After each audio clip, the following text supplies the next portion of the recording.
are right at 6:30. I will call our City Council workshop to order. Karen, could you note attendance for the record rather than doing a formal roll call tonight? Yes, I will. Very good. I would invite everybody to join us for the Pledge of Allegiance as we get started. If you would like to shut off your camera before you rise for the pledge, you can do so on the bottom left of your Zoom tray.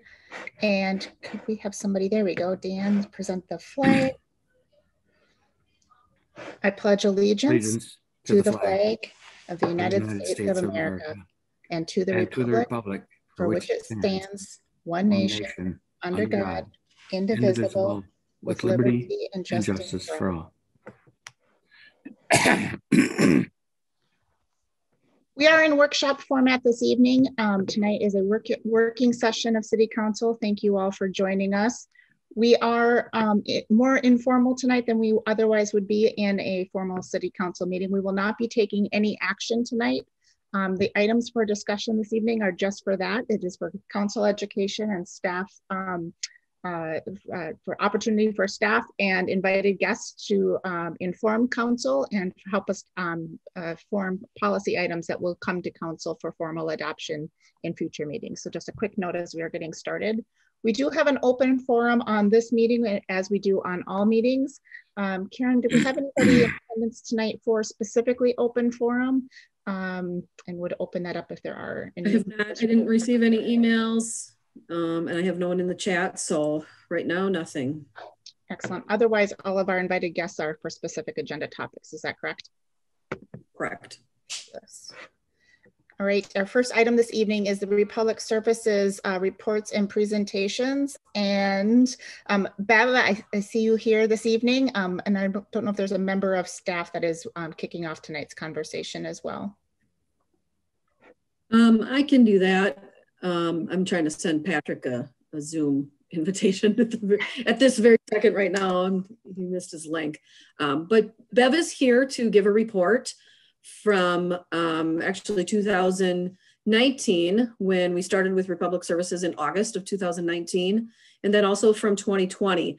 So at the end of 2019, she was scheduled to come at the beginning of 2020, and of course we had COVID happen, and so that got delayed and postponed and postponed. And so now she's here, and I thought it would be a good opportunity, even though it's not going to be a full year from 2019. And then also we have COVID is 2020 is from COVID year. But I thought it would be a good opportunity to maybe kind of show a comparison of what we did in 2019 as a city, how residents did, and then that compared to 2020.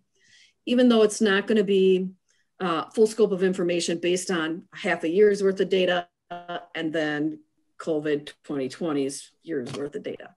So, but Bev is here. And so welcome, Bev. Thank you so much. Yeah. And you're okay to go ahead and do screen share and everything. Okay, I'm going to give it a shot. Hang in there. Zoom is not something I'm really used to using yet. I've been pretty much operating under Teams. So if I get stuck, Karen told me she'd help me out. So I'm going to start by sharing my screen.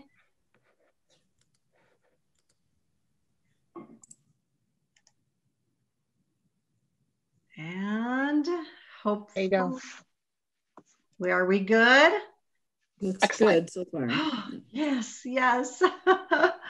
So I'm just going to move this to my screen so I can see it, and I'm going to get rid of the sidebar. There we go. Okay, first of all, I wanted to thank all of you for giving me this time this evening to kind of run through a preview of what happened last year, where we're at, where we started at in 2019, what a snapshot of what 2020 looked like.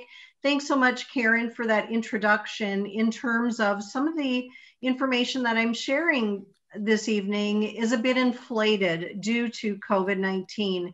We all know there was a lot more residential volume generated in 2020 due to the fact that we were all at home. People weren't at school, they were home, college kids came home.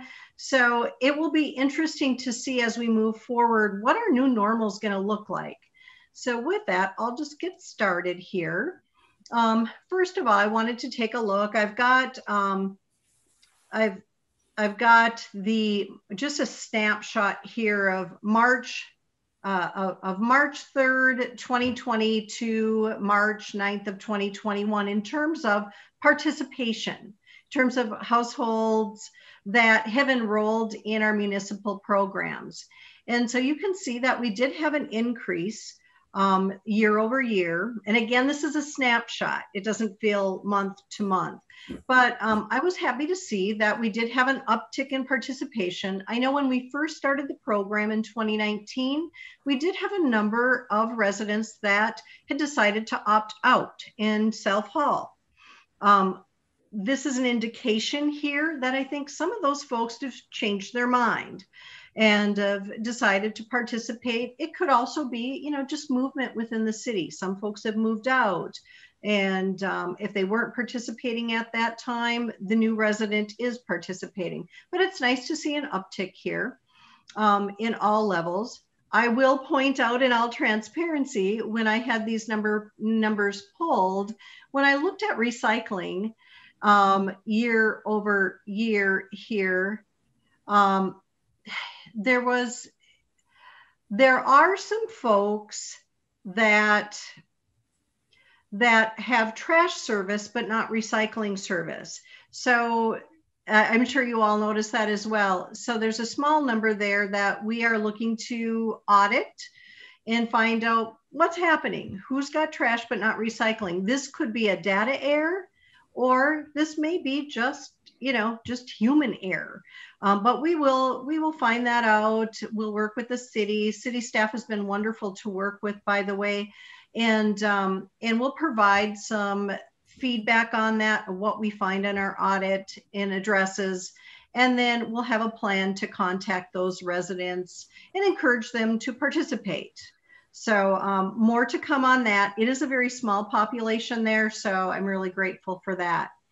And of course, you can see there's an uptick in yard waste as well.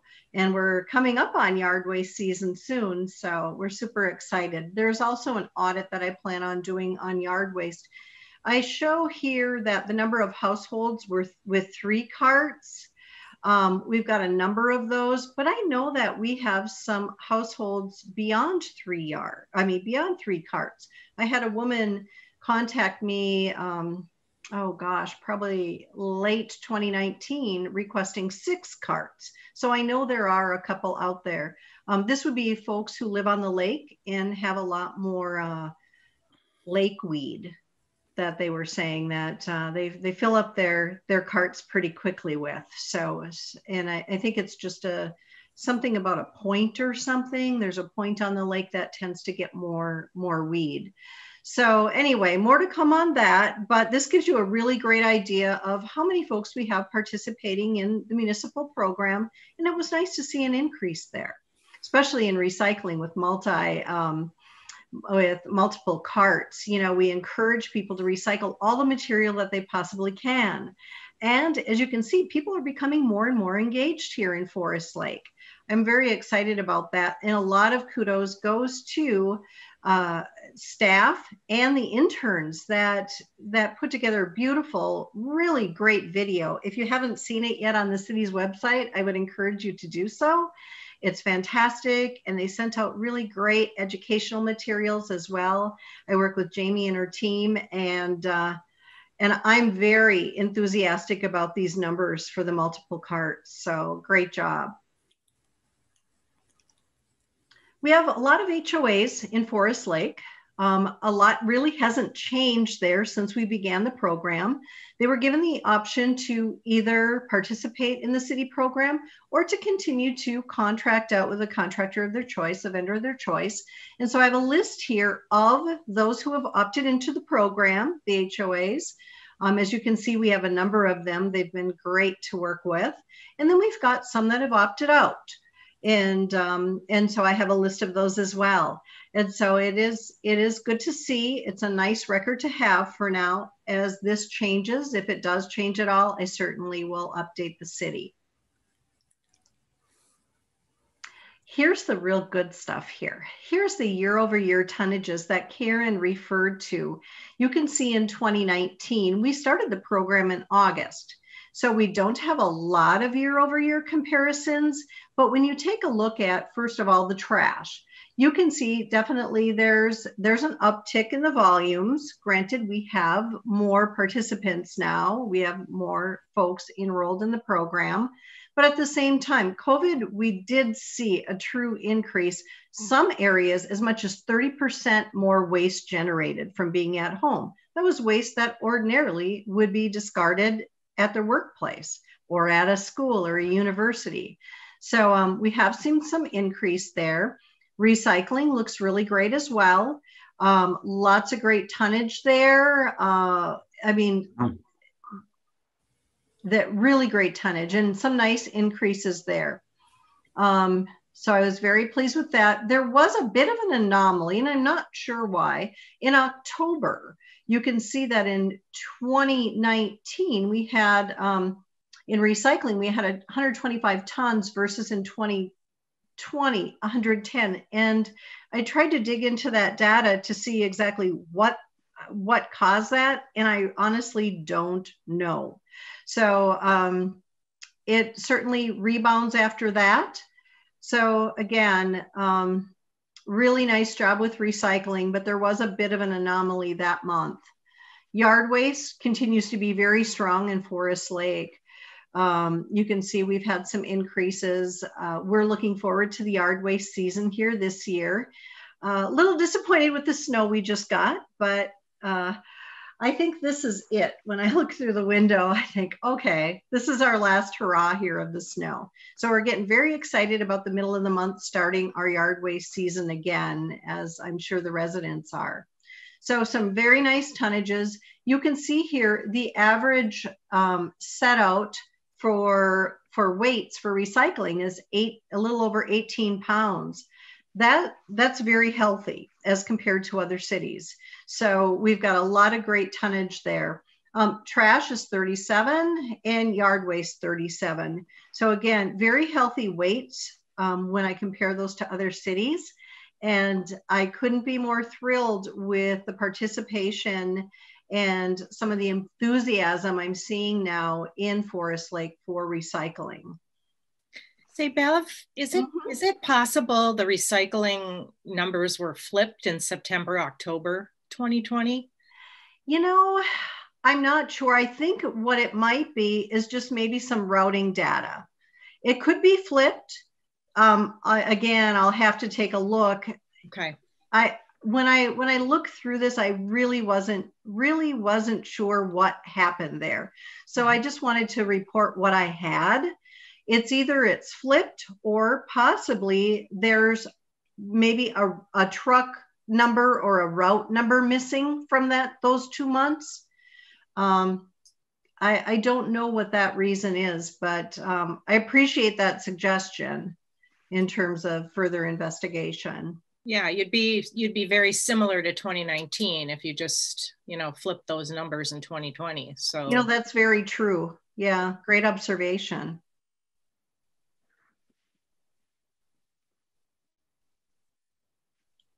Does anybody else have any questions about volumes?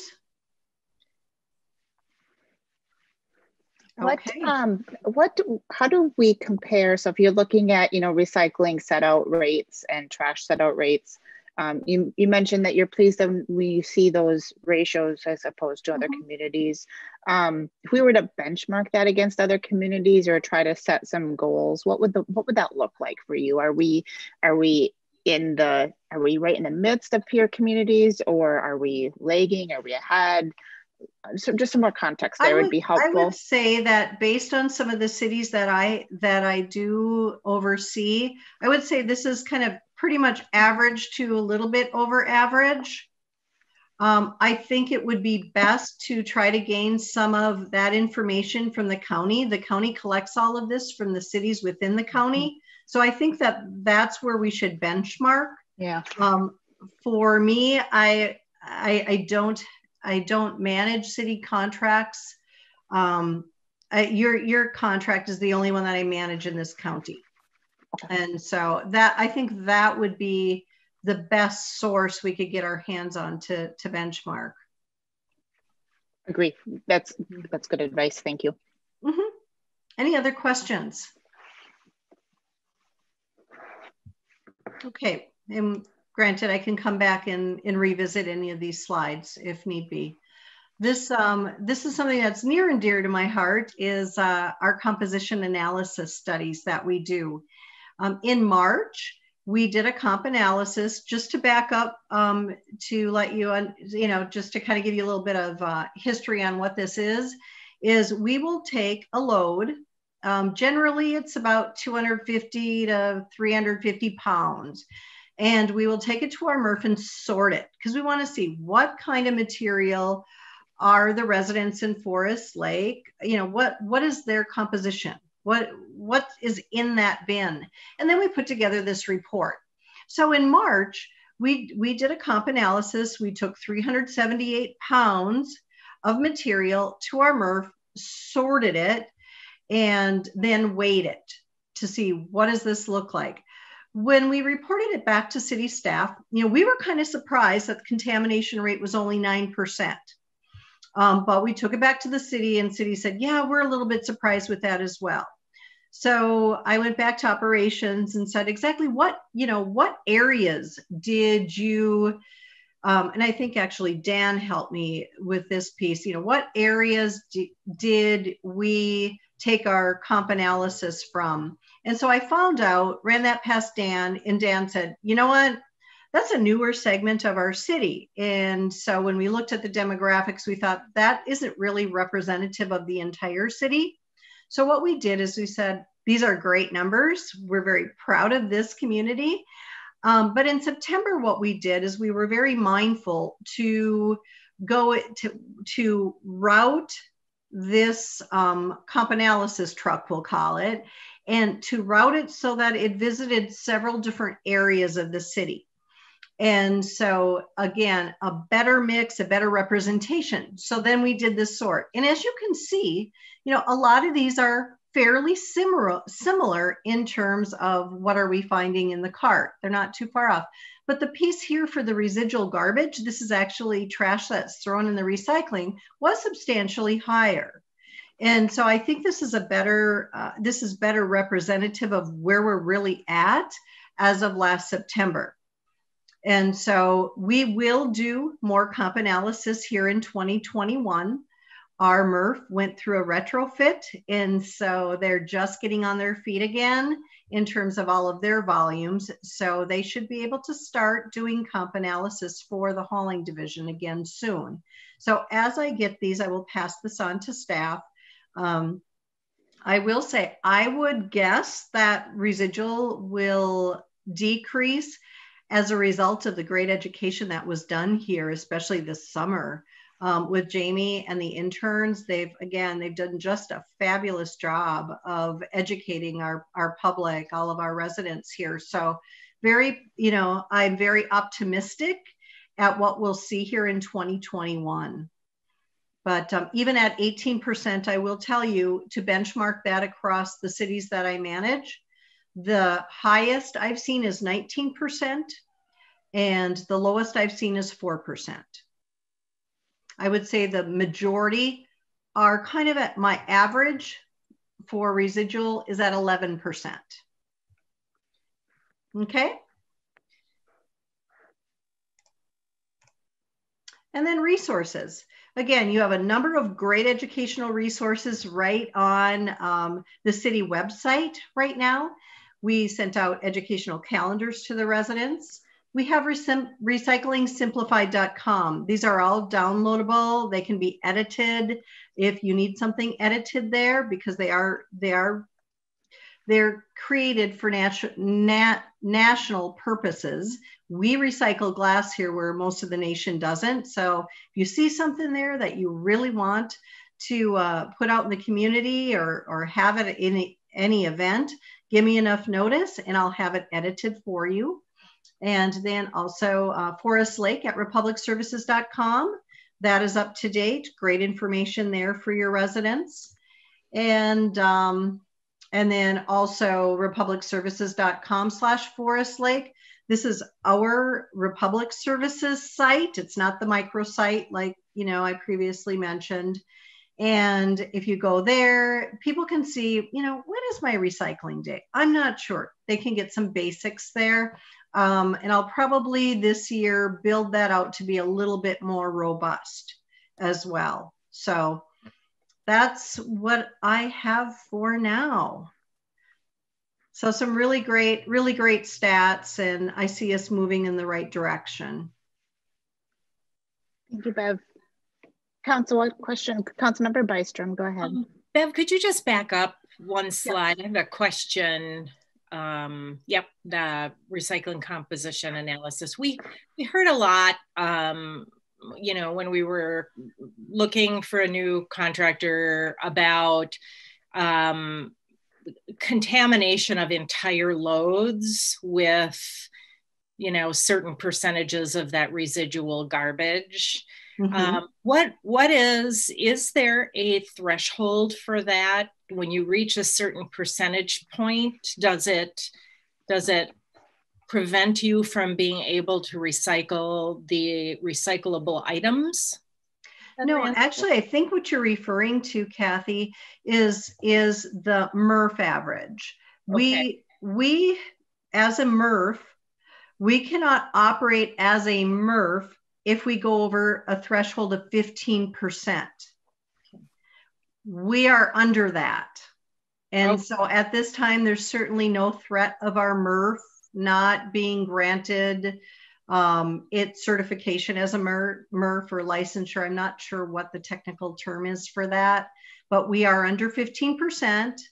If we have a load that happens to be more dirty than another load, it's not like we look at every load and say we dump it and we tip it at the MRF and we tip it and go, oh my gosh, like the chances of an entire load being destroyed is very slim. If there were a lot of liquids, let's say in a cart, it was full of liquid and the driver doesn't see it till it's tipping. Now that could destroy a whole load. But in that case, the driver would report that, and I would report that then to the city along with the address of where that happened, so we could address it right away to prevent, an entire load from being destroyed. That has not happened. In fact, it's not happened in any of the cities that I manage. People are pretty good. Okay. Helpful. No, that was a great question, actually. Council, what other questions do we have? And with the presentation up, and Bev, please keep sharing the presentation. I'm not seeing all of you, so just jump in if I'm not seeing a hand up. Any other questions? Bev, I had a question on, just a question on service. What are you seeing as far as like call volumes into your call center? I don't know if you measure satisfactory, resolution on the first call type rates, or just how would you kind of quantify where we are today as far as just volumes and overall satisfaction? I believe that we do send as part of our annual report our issue log. And so if you filter through that and look, even though a resident may call in and it's not really an issue, they have a question, it's still put on the issue log. I will say the last analysis that I saw, we were hitting that 99% mark of first call resolutions. And, if we have a new team that comes out on the floor, sometimes we have a few more errors for a couple of days until they get their feet underneath them. But it's, there's most of our calls from this area, they're directed, first of all, to Indianapolis, our call center there. And so we've got a really great team there. If it's busy there and there's going to be an extended wait time, calls are reverted then to the next call center, which is, and the customer doesn't realize this, it's very seamless. Then it goes to North Carolina. And if the same thing happens, then it goes over to Phoenix.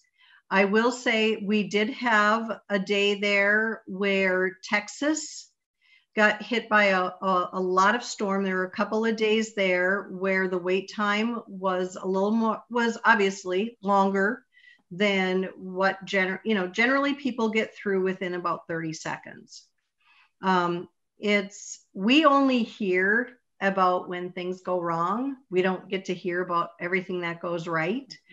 But I do know that the call center is performing at a very high quality rate at this time. And we're just going to keep at it. In terms of the actual stats, I can get those from the director. So if you want to know average call times, hold times, for any given month, I certainly would be willing to send her a note and obtain that information for you. Yeah, and so that would be helpful. And then also just Patrick and Karen to have routed to council the annual report, if it hasn't already, with just that kind of issue log. I think that's just good background information for us to have as council members. And again, I think it was in there. It depends. If it's in the contract, it's in the annual report. If it's not, then it's, so top of head, I can't remember. I do think it was one of the contracted items. One of the feedback items that I hear, and we're in that season right now. Karen, go ahead. I see your hand up. I was just going to comment, Mayor Bain, that I do receive a call issue log once a month. And so if you want, I can forward that to council members. It actually comes as a big spreadsheet, and then it lists all the months on there. So they just update it every month and provide the next tab sheet. So it's a lengthy report, but I can certainly forward that to council members if you would like it. Just forward this most recent one. I don't need to see it every month, but just to orientate myself to what's being reported, and it'd just be helpful context for just this conversation. You could forward the most recent one. One of the feedback points that I hear, and we're in that season right now, is related to price adjustments. And there's just some general confusion in the community. When we communicate that we have a fixed rate contract with Republic. So let me step back just a minute. When we went into a 5-year agreement, some of the concern of the community as well, it's going to be great for year one, but watch out what happens in future years. And we did some communication to help manage those concerns by saying, no, we have fixed adjustments. Well, some hear that and it's a fixed rate, same rate for 5 years. And so now that they're seeing some price adjustments, there's some confusion. And what I think needs to be better communicated from all sides is that the contract adjustments that are being passed on are exactly that, as stated in the contract. And so I think this manifests itself and there's some general confusion. And then I, of course, hear when things don't go well on the call center. And so sometimes I think there's some confusion at the call center of whether we are a contract city or whether this is, if they're a customer that is just an individual purchaser. And that those two fact patterns kind of wrap around themselves, and we get some, misinformation out there, some misunderstanding. And so whatever we can do to help to manage at the city level, and whatever you can do to help at Republic, of that reminder of we are at that, rate adjustment time, and this is as negotiated and as communicated as part of this 5-year contract. I just think helps to kind of set some expectations and provide for better information. Well, I think that's a great suggestion, and I've thought of that myself. I know that we had a price adjustment that didn't go well this year. It came on off cycle, and that was very uncomfortable for all of us. And I want to personally apologize to all of you for that, for having to field those calls.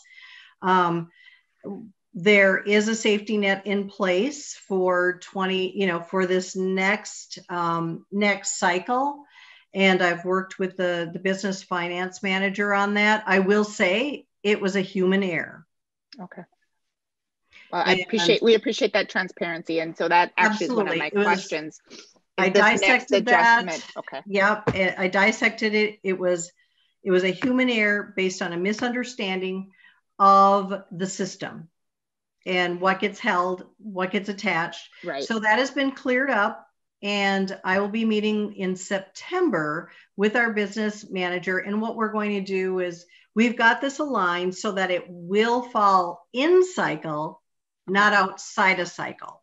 So we've already buttoned that up, and we're ready for the next time, because again, I do apologize. It was a human error and it won't happen again.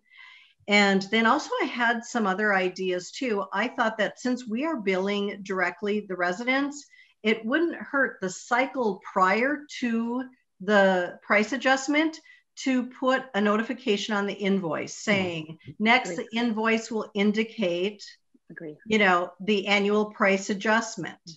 And then what we can do is, as soon as we hear from the county, if there's an adjustment on the disposal piece, what we can do is on our microsite that we built for Forest Lake, we can post the new 2021 rates like in December. And then maybe the city can also post that on the site. And again, just kind of getting out a little bit more in front of this. And then we can say we've really done our due diligence here in notification, because everybody gets an invoice. Agree. And however we can help you communicate on the tipping fees, especially from the county, because that is the unknown in this equation. And so whatever we can do to always be communicating that is a potential, that there, you know, I've tried to say that, yes, we have fixed increments, but the unknown is the tipping fee. But again, sometimes that all gets lost in communication. What happened in this last adjustment, and I know you saw this a little bit too, is people saw the $2 rate adjustment and they compounded that, and they thought, well, that's $2 for this quarter, $2 for this month, and my rate adjustment for the year is going to be. So whatever we can do to help break that out into a percentage increase, or what it means from a, you know, an annual increase, I just think helps to clarify not just that there is an increase, but for the time period and how much. Absolutely.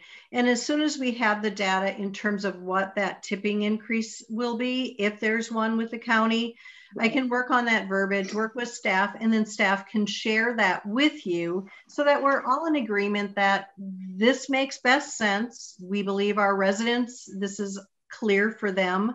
There's always going to be questions, but certainly we don't want to confuse residents. But I can run that past Karen. She can run that through you, and then upon approval, we can get out in front and get that on the invoice prior. Again, if the invoice goes, let's say if the invoice, let's say, is a February, then it would be November that the invoice, the prior invoice would go out November, December.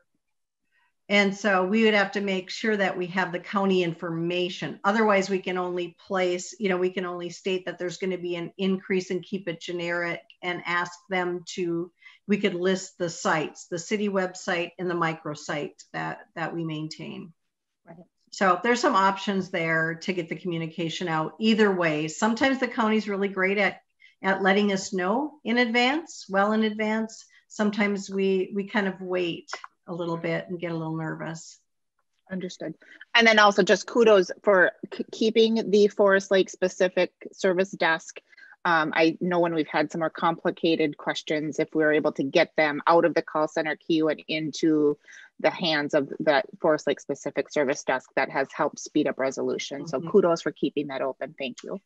Yeah, we do check that inbox several times a day to make sure that we're answering. Again, keep that in front of people.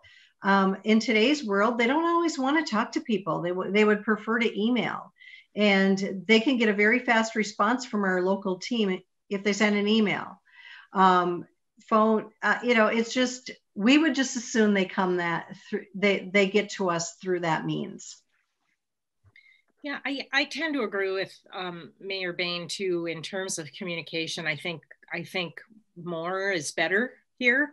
You know, I think our residents either don't remember, didn't pay attention, or are unaware that that kind of scheduled increase is part of that 5-year contract, right? And we You know, we tried to point that out numerous times as we were taking a look at the annual increase and then the tipping fee, right? Those are the two areas that may change.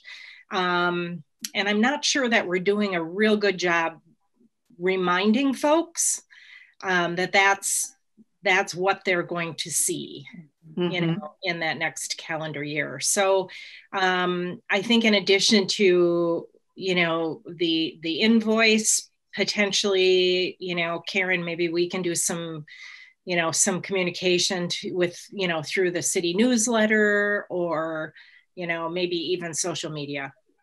I'm not exactly sure, but I think that it catches us every, you know, it caught us last year, it caught us again this year. And then that little $2 charge, the phone was ringing off the hook. So what in the world? And social media was on fire. What's going on, right? Yeah. So yeah, so I'm a firm believer in getting out ahead of those things. You know, I think you can alleviate a lot of headache, you know, if you get a jump on it. Absolutely. Yeah. I'll say Mayor, also. Oh, go ahead, Karen. Well, I was going to say too, I think now that we have a communications person, hopefully the communications surrounding this will improve. I mean, that's the intent.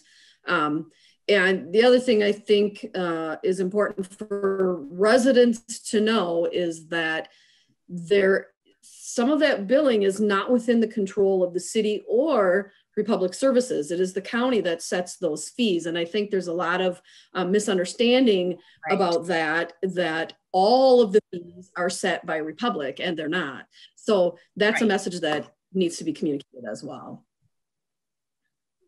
Yeah, right. Well, let's get that on our communication coordinators list right away. It's on the meeting. Yeah, it's on there. It was put on our list. You are here. Jackie is here tonight. I'm here. Yeah. I've been listening and taking notes, so yeah, Okay. It'll definitely be taken care of. We have Facebook, the website, Nextdoor, weekly email, newsletter. We can put it in all of those. Yeah. Okay. Super. That's great. Yeah, since we're talking about in terms of frequent questions, the other question I'm always surprised that every time this comes across my desk, but it happens a lot, so we should say it again. People say, I missed my pickup. What do I do? And so your missed pickup feature on your website is fabulous. It is fast. Your trucks turn around and pick that up. And so that's a service that you provide that we just need to continue to communicate because it's a frequent question. And happy to talk to residents about anything your missed trash picked up. I'm probably not the most effective channel, but if I can provide some guidance, always happy to do so. What other questions do we have for Bev this evening? Well, we're glad we are no longer entering into the pandemic. Hopefully we're on the other side of this. So we look forward to another update when it is the right time. Thank you for being here tonight and the thorough presentation of information. We appreciate what you do for Forest Lake. Well, thank you. It truly is a pleasure serving you. And if ever you have a question, a problem, feel free to reach out. And I'll help you with it, whatever you want or need, okay? Will do. Thank you so much. Thank you. Bye-bye. Our next item this evening is the North Lakes Academy request for conduit financing. Patrick, do you want to kick this off? I know we've got a couple of members from North Lakes here with us as well. Yeah, sure. I will certainly kick it off. The last few weeks, we were informed that North Lakes Academy is requesting to use the city's power of conduit financing. This is something we've done in the past as a city. Actually, I think we did it for North Lakes before. They have a whole range of different types of projects and refinancing that they're wishing to include in the refinancing. It's $32+ million to refinance. No, I'm sorry, conduit financing. We don't have an objection to the conduit financing. As when we get to the Ellers presentation, we will talk a little bit more about what Conduit financing might do to the city's anticipated bond sales later on in the year, if approved, regarding bank qualifications and things like that. The city also has a policy to charge the Conduit financing organization on 1% of whatever the bond is. So that's we've done in the past. I don't see very many negatives on this at all. I think that it's probably something that the organization would be better off in a better position to run their finances, particularly if they're refinancing. From what I can tell, at least, it looks like they'd be better off.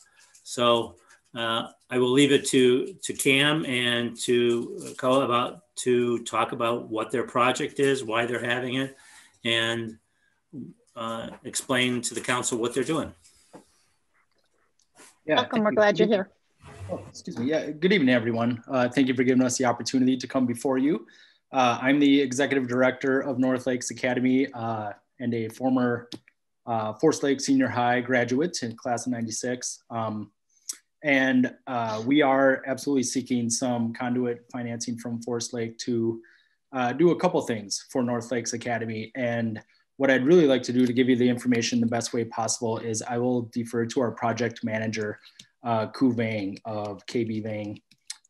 He's been our project manager for the first round of our construction of the K8 campus that is over kind of behind Home Depot and Cub Foods, and is our project manager for this continued project as well. So if you would, I'd like to turn it over to Ku. Welcome, Ku. Great. Thank you, Cam. Honorable Mayor, members of the City Council, Mr. Casey, thank you for the opportunity to be in front of you guys again. I don't know how many of you were around when we did this in late 2018, but it appears that there's some new faces, so that's good. Some new blood, that's good.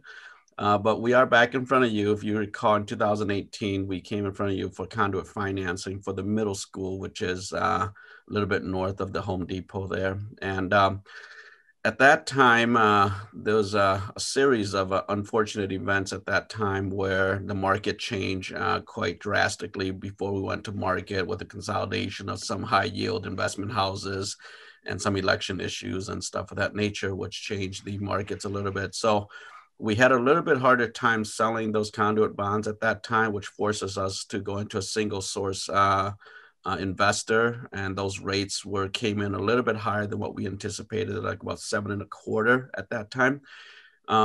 We've always thought that we would be coming back to do a refinancing somewhere down the line because the rates are a little bit more attractive, and so we're at that point now. We're asking for some funds to obviously refinance the current middle school bonds, which is a little bit over 14 million that's outstanding. During that transaction, we've also went ahead and purchased the high school building, which is the one a little bit south of Sam's there from Mr. McCullough, and that's about a $6.2 million acquisition. When we did the bonds in 2019, we built out the majority of the middle school building. We left 3 classrooms, a media center, and a couple of areas in the gray shell because we just didn't have enough money. We could not borrow enough money at that time. So in this round, we would like to refinance those 2 outstanding debt, finish off the middle school construction, as well as total renovation of the high school building. We'll gut everything out to the shell and then bring it back in a more user-friendly and a more conducive layout for the school's operation, new roof, new RTUs for better thermal comfort, a little bit of site work to help with drainage and stuff of that nature. But overall, it should be a much, much better educational experience for the students that are there. We are pushing a little bit of an aggressive timeline here, as Mr. Casey will note. But hopefully the City Council can accommodate. So with that, I'm just going to stop there and see if there's any specific questions or if there's anything specific that the council members would like to ask. Maybe just foundational information just for those who might be watching. Could somebody describe kind of the nature of conduit financing? I do think it's important to just describe what the city's role is in and what risk we might be taking, or in this case, not taking, and how we manage that. Just some background information. Every time this topic comes up, I always like to make sure those who are paying attention know what we're talking about. Yeah, I will try to start, and I'm sure that if I go astray, there are a few people in the meeting that'll put me straight, but the legislature has allowed the city to approve conduit financing for other organizations. It uses their bond capacity to sell those bonds. It's a very little risk to the city as far as that goes. We're not responsible for repayment of the bonds. We're just really, as it says, a conduit. So it's just from one to another. It's just a method that can help an organization like North Lakes Academy secure funding where they may not be able to do otherwise, go to the private market and so forth. Like I said, there's very little impact to us. The only question we run into is when the city wants to sell bonds on the same year. Usually we've talked to the council before about a bond qualified bonding, which if we go above $10 million, bonding becomes non-qualified. That's the case here, that if we approve this later on, if the city sells bonds later in the year, we will not be bank qualified. But there's ways to make that happen and to have little, if any, impact on the city's bond rating or anything else, or the ability to sell bonds. And if anybody else, either Jenny or Bruce, want to chime in, I'll be happy to let them explain it probably much better than I just did. Good evening, Mayor and council members. I'm Jenny Bolton, the city's bond counsel, and Patrick did an excellent job of explaining the concept. What tax exempt financing, what conduit revenue bond financing allows the borrower to do is borrow at a tax exempt interest rate. The financing is still based on the borrower's credit and property as collateral. There is no taxing authority of the city or property of the city that's pledged in any way to the payment of the bonds. And the borrower is responsible for all obligations. If there's ever a default on the bonds, there is no recourse to the city. So it is safe in that respect. This particular type of financing, where it's for a nonprofit, a 501c3 entity, those bonds do count against the city's annual $10 million bank qualification limit. That's not a limit on the ability to issue bonds. It's just the ability to identify them as bank qualified, which opens up the marketplace, and Bruce Kimmel could address this further. But in some circumstances, bank qualified bonds can provide a lower interest cost on the city's financing. By issuing the bonds for this project, you would be over the $10 million limit in this calendar year, which would mean that that particular designation would not be available to the city. But it doesn't otherwise affect the city's ability to issue bonds or affect the credit rating in any respect. And Mayor and council members, I'm Bruce Kimmel with others. I think it would make sense for me to talk about the BQ or bank qualified issue in the next presentation, if we could do that. Thank you. Yep. I guess these topics get a little intertwined for me, because I think there is some perhaps there's some points that come together, and actually maybe I hold my questions related to bank qualifications, because I suspect Bruce's presentation is going to answer my questions. I guess I would, in terms of just feedback for the North Lakes team that's here tonight, happy to provide the conduit financing as we have in the past. There is perhaps a little bit more of a slightly more complicated path this time, with the potential of the city also doing some bond financing, and I want to understand what those paths look like. But I suspect that there are workable solutions for us, and so overall, happy to support your use of the city's balance sheet for your conduit financing as we have in the past, and wish you well on your project. Council members, I don't know if there were other questions specific to the North Lakes project or other feedback items that you wanted to provide at this point.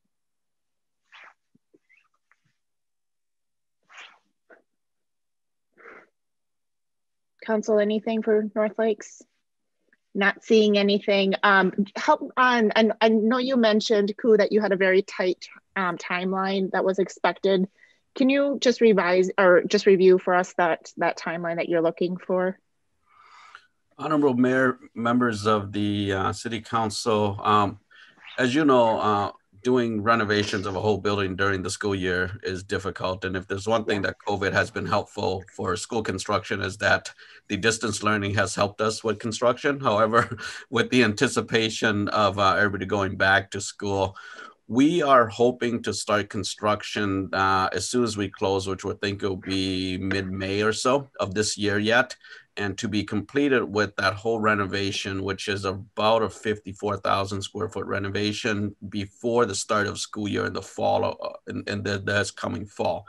So we have about 2.5, 3 months to finish up the 54,000 square foot renovation. So that's kind of our tight, timeline. We have a little bit of flexibility in terms of maybe starting school a week or so later than normal, but that's about the only flexibility we have. And so we will have to tee up everything and be ready to go as soon as the bonds are closed and we start construction right away. So, and just to add to that, the city has to do a few things as well, as far as a resolution, public hearing.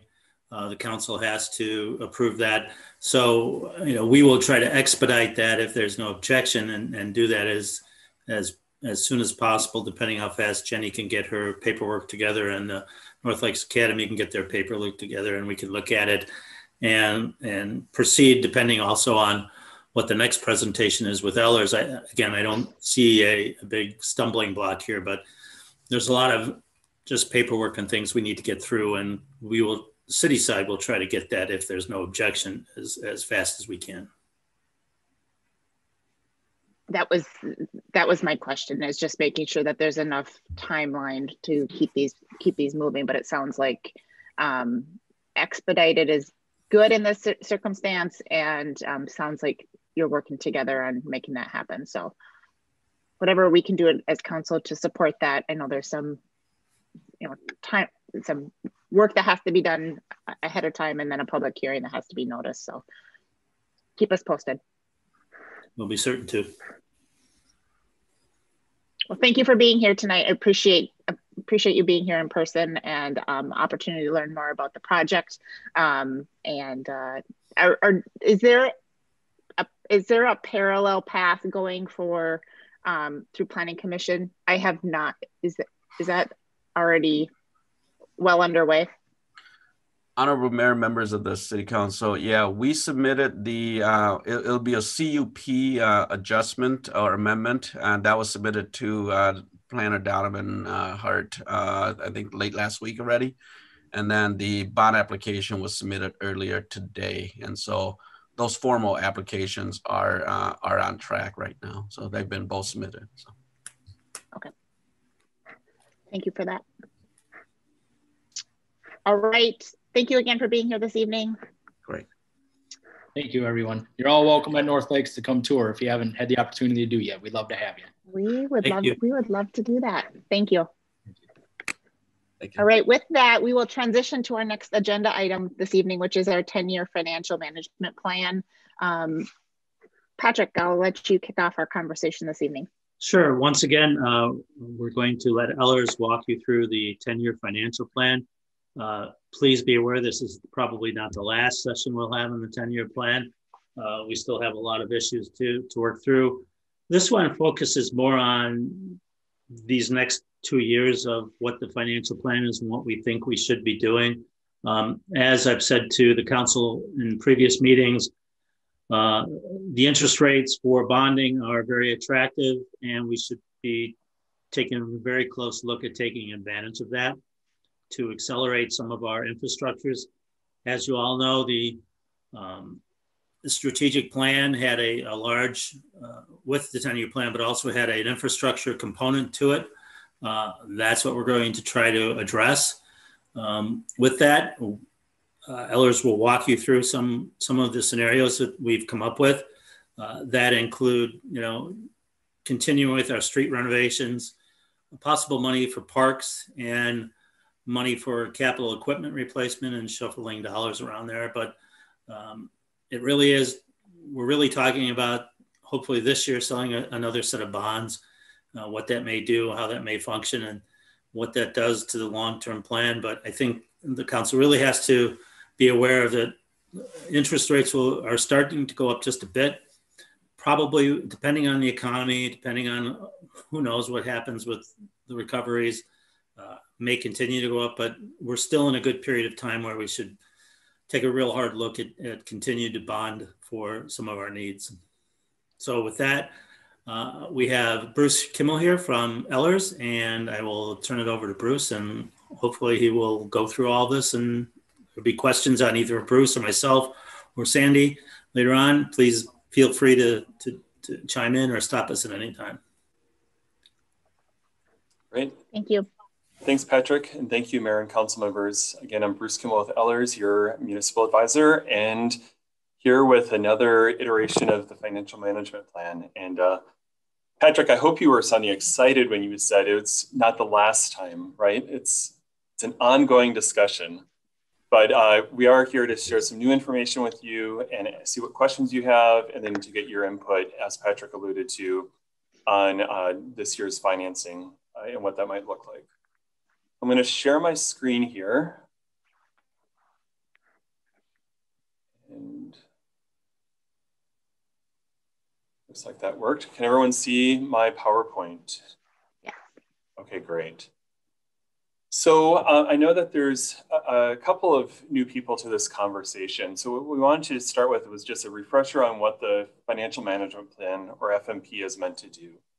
And as you'll recall from last fall's discussion, what this is really is essentially a really complex glorified Excel workbook that includes operating projections for the city and capital budget projections for the city across the general fund and the affiliated sort of general governmental funds, as well as your enterprise funds, so that we can get a pretty holistic look at what the tax impacts will be and impacts on fund balances given a certain set of assumptions.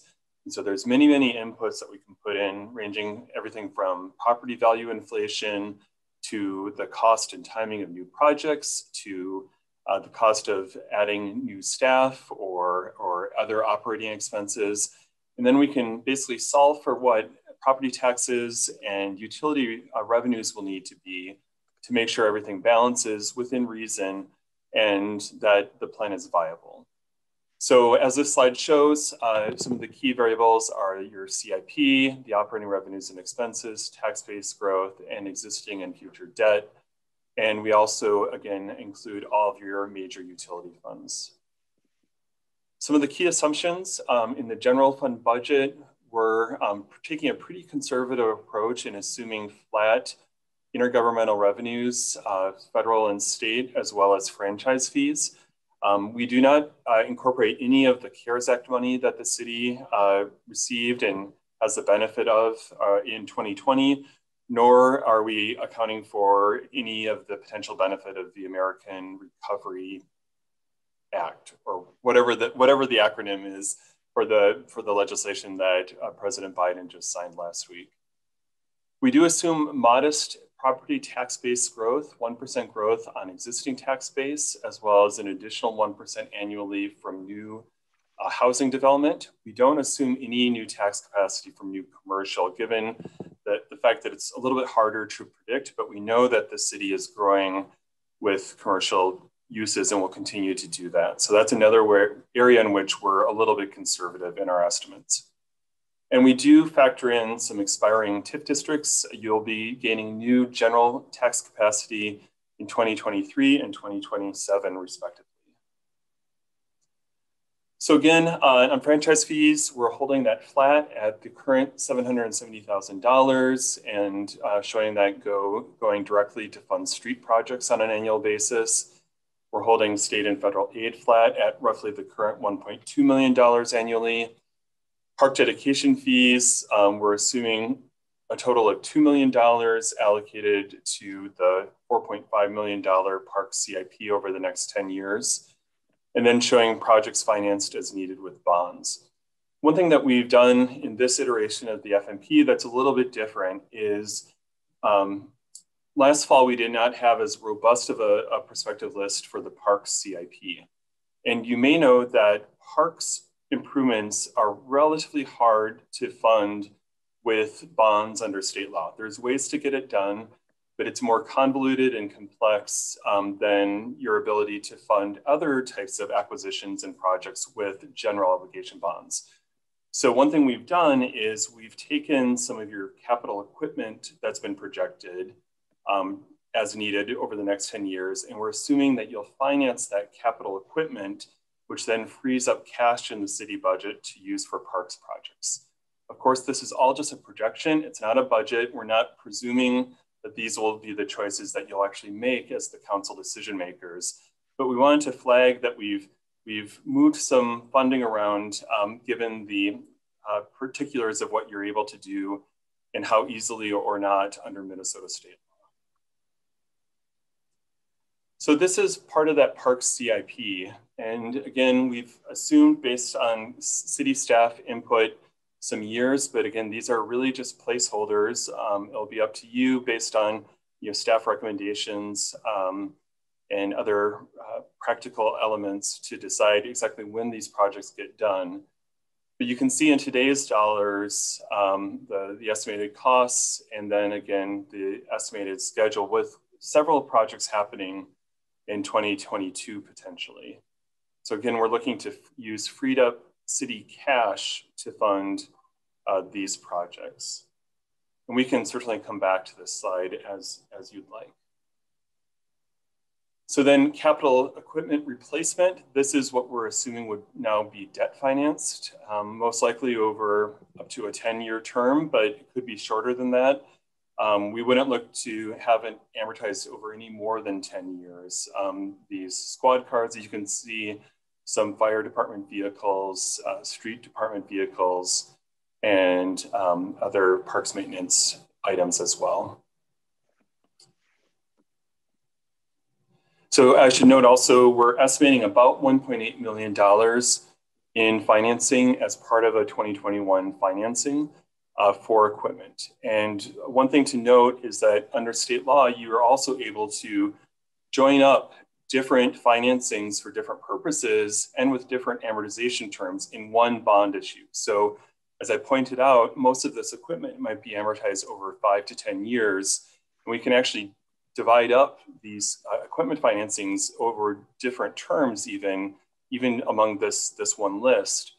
But then the street projects, which will be the next topic of discussion, you could potentially amortize that over 15 to 20 years, let's say, and they don't have to be two separate financings. We can take the equipment just how Patrick and Sandy want it, and the street financing similarly, and then we can basically smash these two financings together into one bond issue, which is much more efficient and cost effective for the city to do that way as opposed to two separate financings.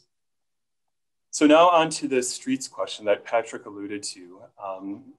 Under our previous set of assumptions, or I guess our baseline rolling into 2021, we were thinking that you might want to finance up to $4.5 million of street projects in this 2021 issue, along with the equipment that I just referred to. And so these projects would potentially take place or would be expected to take place somewhere over the term of 2022 to 2024. And you can see the sources of funding here being the bond issue, as well as the franchise fees over the 23 to 24 timeframe, utility contributions, and road improvement levy dollars to come up with the same amount of funds at $6.4 million total. Another alternative for you to consider would be to tackle more street maintenance and rehabilitation projects as part of this financing, potentially bonding for $8 million for streets as part of this 2021 financing, That would fold into an overall budget, if you will, of about $9.9 million, with the similar franchise fees, utility contribution, and road levy rounding out the difference. So looking at the projected property tax levies, you can see what we've done is taken your projected general fund operating levy for the next few years, your debt service levy for existing debt, the levy that you would have for new debt for the equipment and for the street project, 4.5 on this slide, 4.5 million. And that rolls up to the overall net levy. Then we calculate a tax rate based on the projected tax capacity. And again, we've tried to be fairly conservative in estimating the tax base as it'll go forward for the city. And what that allows us to do then is to estimate the tax impact of city taxes for an average $300,000 appraised household. And so you can see going from 21, where in this year it's about $1,250, you can see that it would increase by about $100 in 22 and about another 100 and another 100, give or take, over the next couple of years after that. And this is, again, using those purposefully conservative assumptions as to your tax base. Then looking at what the impact would be for the $8 million, you can see that the impact is about $130 more in 22. So that takes you to an impact that's about $30 more than versus the previous bond issue assumption. And then it actually levels off after there at roughly that same $30 spread in 23 and 24.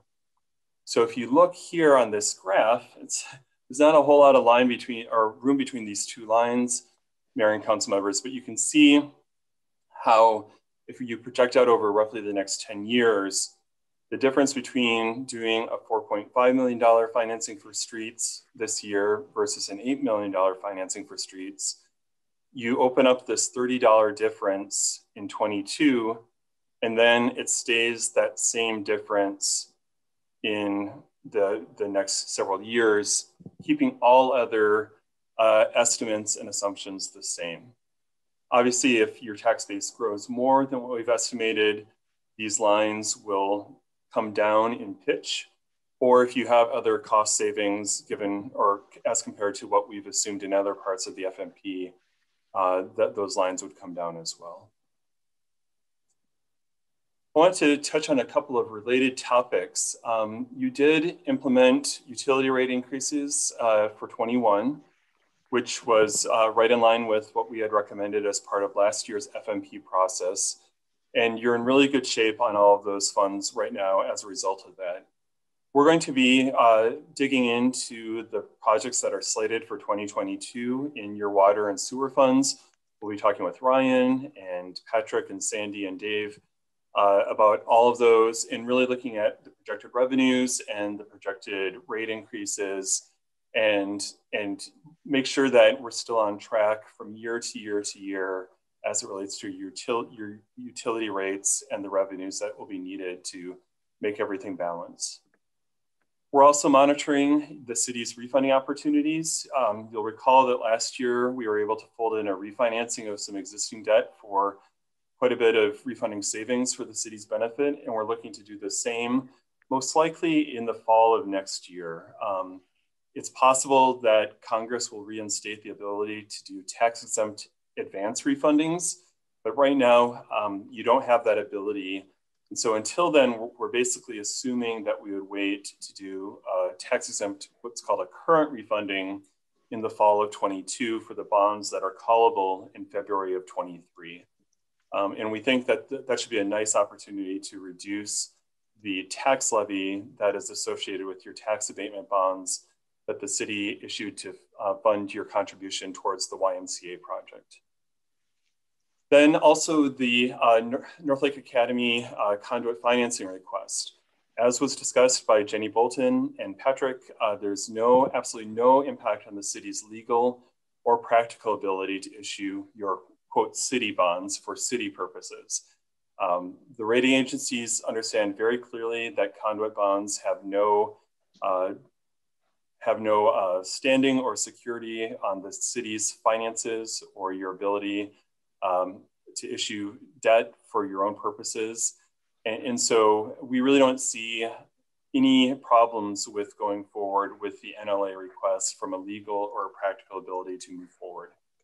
The one more significant consideration will be what kind of impact would you have on these 2021 bonds, city bonds, from not having the bank qualification. And I want to talk a little bit more about bank qualification because it's kind of a misnomer.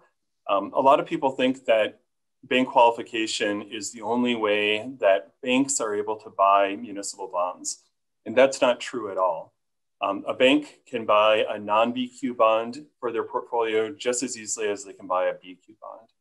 The difference is a non-BQ bond, you have the double tax exemption of the interest being exempt from federal and state income tax or corporate income tax in the case of a bank, let's say.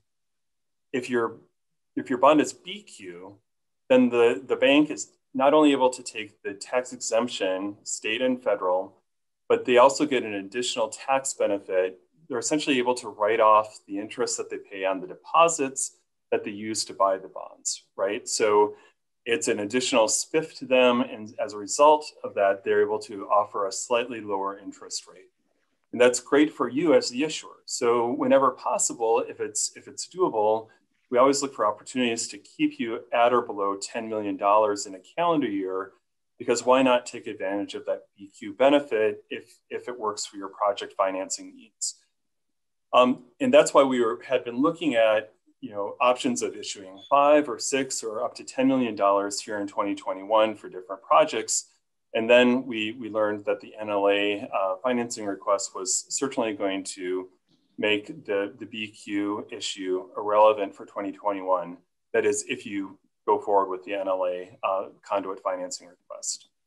So what we can do, Mayor and Council, is quantify, depending on what route you want to proceed with relating to issuing bonds in 2021, we can look to quantify what the difference is between issuing the bonds non-BQ, which you would be doing, versus BQ.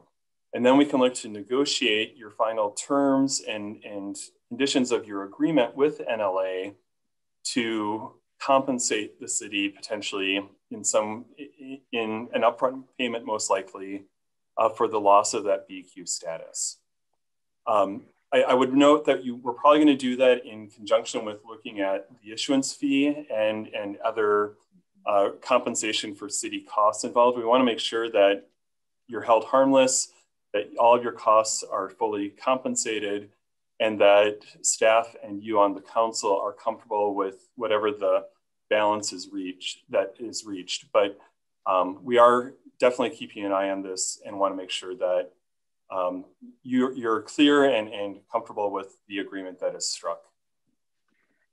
The difference in rate, if I may just ask a couple questions here, that difference in rate, so I understand that we have an opportunity to recoup that difference through a change in fees or a different negotiated rate. That rate is part of our fee structure, right, as it sits today. And so does this mean a change to our fee structure to expand our fee structure to address this type of situation? I guess my preference would be that we make this not situational, but that we make it more based off of the merits of the fact pattern of our fees are typically whatever, it's typically 1%. In situations like this going forward, we would then charge a different rate. Is that what would be proposed, that it's more of a change in fee policy rather than specifically negotiated for this transaction? Because the former would be my preference. That it's not.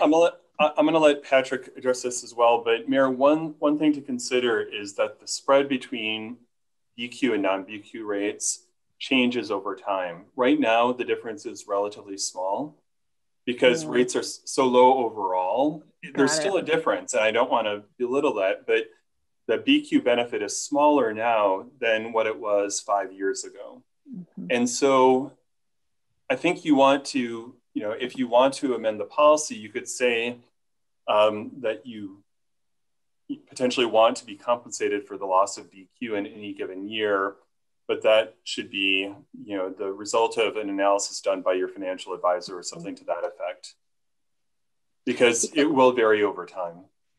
Yeah, because what I would prefer to have is that is something that's more policy specific, and whether it's North Lakes coming to us or Leela coming to us or whoever's coming to us, if this is just our policy. I don't think we've had this circumstance before where we've had this collision on, within the same year, the city issuing debt as we're considering conduit financing. So if whatever we can do to make this not specific to this transaction, but a broader policy change would be my preference. But I appreciate, Bruce, the fact pattern that you bring up, that it might be difficult to set a standard rate given that the spread may be different at different points in time. Yeah, and I agree. I think the policy should say exactly what we've just said, that we should make up the difference in the bank qualifying based on whatever negotiation. It doesn't have to be a percentage, but I think it's important for future councils, future administrators to say, okay, here's what we're doing. We have the 1% for conduit financing, but also if we run into a BQ issue, that we're compensated for that based on whatever the finance people say.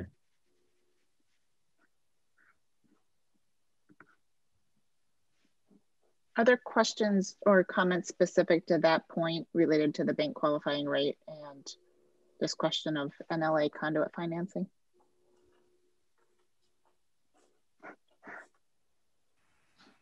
Okay. Bruce, Patrick, do you have what you need for council for that question? I do. I believe that we will come back with a policy that includes the difference in bank qualifying for the council to approve. The impact of this decision to anybody coming to council for conduit financing, I mean, these costs get rolled into the financing, correct? So it is just less proceeds that's available for their project. Is that or they bond a little bit more? Yeah. Right. Sure. Right. Okay. And Mayor, if I can just jump in, then I agree. I think we have what we need in terms of the BQ issue. Okay. Just wrapping up the conversation in terms of the FMP and the financing. So we'd really welcome any other questions you have about the FMP update and the components in that. And we would like whatever feedback you have in terms of the size and the scope of the 2021 financing for city purposes. If people have thoughts on doing more of that street financing here in 2021 versus in another year. And then based on this direction, I would work more with Ryan and Patrick and Sandy to come up with a preliminary financing proposal, probably come back to you this summer, anticipating a financing sometime in the fall of 2021. That's helpful. To help support that, the next part of your question, easy for us to just dive into the small minutia of how we're going to treat these fees. The broader question is, what do we do with the plan? Our packet included a number of different street scenarios. Ryan, do we want to go through those different scenarios? I would find it helpful and just help us reconcile between the street scenarios that were as part of our packet to the slides that Bruce just showed us. That would be helpful foundation conversation. Yeah, no problem. That's why we prepared them, because it's always easier with visuals than throwing a bunch of numbers that you don't know what it actually is relating to. So right. So this is why we create these documents. This basically takes all the stuff that you just had thrown at you in the numbers and spreadsheets to visually see what would occur based on what type of funding you guys would allocate. Now, everything within all these sheets really should be done this year. I mean, you guys know the roads that are outlined in these packets, and you went and drove them before the snow came today, or in a week you'll go drive them. You'll see why these roads have been designated as priority areas for us to move next to. So there's 4 separate maps, which is 4 different separate scenarios. the first one, or I should say all 4 maps in 2022 include the same scope of work, because that's part of your first bond that you guys did. That this will be our last year of bond proceeds and our existing funding. So that'll be the same throughout. So we already kind of know where we're going. Potentially in 2022, we have our traditional local street project like we do, but we also might have one that we break off of because of North Shore Circle there on the peninsula, where we have major sewer issues. And there's also a large amount of funding coming from the sewer funding to fix what's out there. A lot of I&I, one manhole we look in, it's dry. The next manhole we look in, it's full of sewage. So we know we got a lot of sags in line. A lot of services out there, very, very shallow. People are throwing hay bales on top of them every year just to make sure things don't freeze. And then that's also an area that was identified in the first round of our lift station projects. But it was when we found out all this piping was so bad, we walked away from that, knowing we would deal with the lift stations in 22. So by relaying the sewer basically backwards in this area, we're also able to eliminate 1 lift station. So we'll take 2 lift stations out that were built in the 60s, early 70s, and replace it with 1 new one, and then all new piping out there. But because of all that type of work and that grant that I've been talking about with the Met Council I&I, we want to apply that portion of work to that. And then also that separate sewer lining project you guys already authorized. Met Council released the grants last week. But with that grant, it does require some other requirements that our local projects don't. There will be prevailing wage and stuff like that. So that's why we want to break it out. And, already going to be a substantial amount of project, but the funding's there. But with that grant, is basically going to allow us to buy down 1% of some of the work that we do. So it's the same grant that we executed back in, 2015 already now. And I think we got 88 or 90 some $1,000 in return for the work that we did just on 15th Street and some lining. So this will line up with that project nice. And then also the other lining work that's been authorized. So with that, 22 is what it is. The first sheet, which is staying as status quo, basically our bond money runs out in 22, and then we're left with the 895 budgeted annual, which is a breakdown of your franchise fees and then your 3 utility funds that always participate at a minimum amount, 25,000. Sanitary sewer, the water, and the storm that get us to the remaining budget.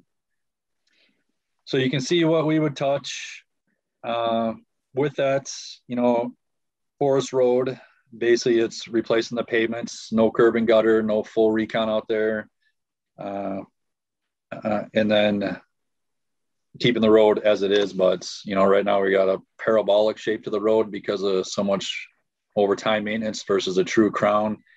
And then a lot of potholing occurring there. And then Fenway Avenue is simply just a mill and overlay if we're able to get it at 24 and not let the road be lost too much. And then also that would include some trail improvements on the east side to connect up to the MnDOT project that's planned too. Otherwise, everything else is kind of status quo what it is. Of all these projects shown on this plan right here, there's really no risk to any of the projects. I'll talk about risk on a separate slide here when I get into that. But the second option, Ryan, before you move on to the second option, I just want to make sure I'm tracking. So the first option is the $895 per year. That's page 10 of our packet, the first of the maps. Is that right? That's correct. And if we were to choose that option, do we not touch any of North Shore Trail? No. So North Shore Trail there's no plan for North Shore Trail if we continue with just this status plan quo. That's correct, unless by year 26 say it's so bad we have to go do something, right? And then whatever. Some might argue that's today, just to be frank. I mean, we're hearing a lot of feedback on North Shore Trail. Yep. So it's a combination of utility work that's needed in some spots in 22, and then you look at Forest Road. That's obviously your worst road in the city. Yeah. Fenway is proposed here in 24 with minimal work. That's basically a mill and overlay, which is a lot cheaper than the other work proposed.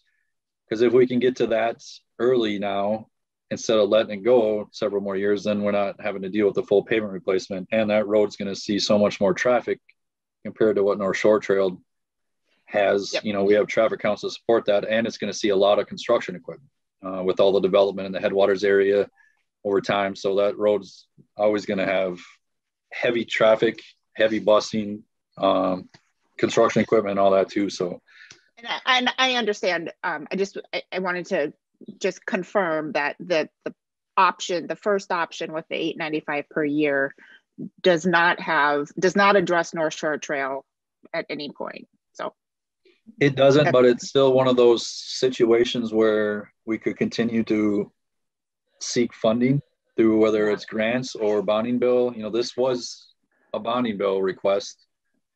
We were not successful on that. Right. But, you know, that story grows as we continue to try, right? Ryan, point of clarification for me on Forest Road. There was some mention at one point in time about just kind of holding off on that a little bit until the 97 work, and then the 11th, 11th work was going to be done, and trying to do all of that at once rather than repair and then have to tear it back up and redo some infrastructure and resurface. Has that kind of changed then? It's so bad. Okay. Bad. You could go spend the city's entire patching budget on that road. Yeah. This spring if you wanted to. Yeah. I don't disagree with that at all. And if you're bumping it up in the queue, I completely 100% understand. It's lingered to the point where it is because we were so successful on grants that our other state aid money was that a local share to those grants on other projects and pedestrian trail projects that we were completing, you know, and then all these cooperative agreement projects have come in, and that really then, you know, took all our state aid funding basically till 26 or 27 when we'll have actual state aid funding available again. We can't wait. Forest Road's a state aid road. Right. We can't wait till 26, 27. Okay. We're losing that road. Yeah. I don't disagree with you.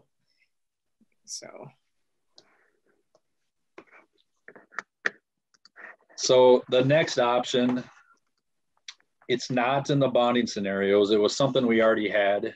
And so we were just presented as is. And the reason this goes out till 26 is because there's nothing criteria wise with the bond. So don't let this dollar amount fool you versus say like the $8 million bond, because the $8 million bond is not taking account. The two bonding scenarios are not taking account into the already planned revenue for years 25 and 26. Okay. So, you know, if you're just looking simply at the total amount on this one versus the two bonding amounts, you might, well, why does this one show so much more? But, you know, it's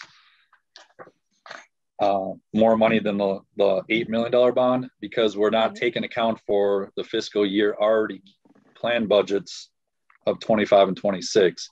This just simply projects projects out farther, but this would take the assumption you were adding 2 million to the existing status quo in 23, 24, 25, and 26. So that you would still have a bond, which would be about an $8 million bond to get this, but it would be used over a longer term with existing financing already in place. So the same priority of roads as we still, you know, 22 is the same as I said, 23 is the same other than we're able to expand into some other areas that are moving stuff forward a little bit. 24, then we purposely are looking to stay close to the freeway to have better access to our projects, knowing that MnDOT's projects coming in and also the Washington County. Now here's where I talk about the high risk road, Eureka. Obviously we've got a lot of wetlands and a lake on one side.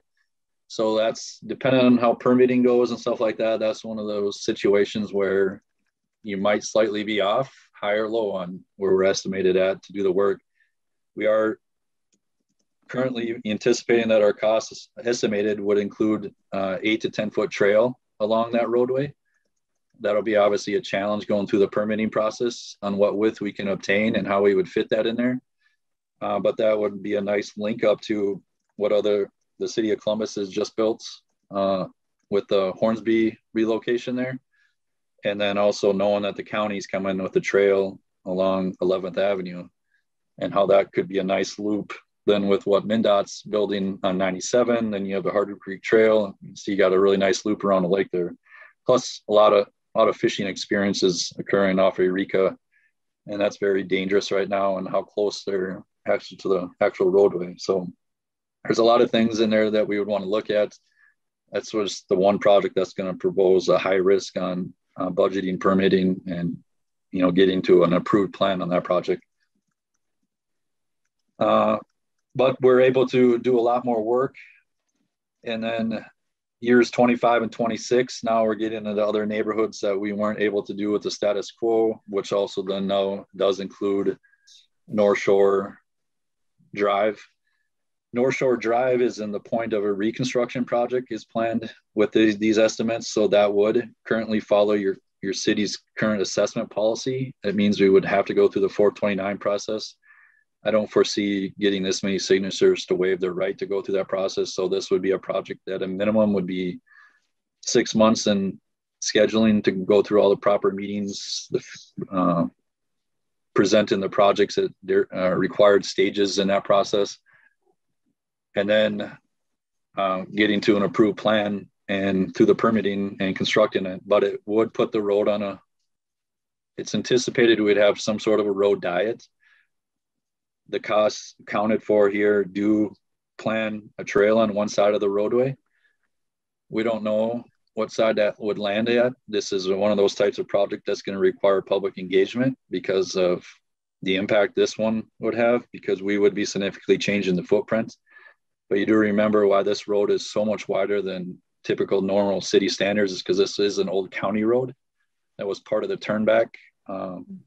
This portion of all the way around the lake on the north side, and then we had the portion on the south side of the lake, and then the county took Everton Avenue and contributed a large amount of money towards the mega project on the local share side of things when the city did Broadway and the roundabouts and 11th Avenue overpass. So this kind of just lays it out over a longer picture here, but adding $2 million to the existing budget in years 23, 24, 25, and 26. Brian, can you help me break down a couple of things here?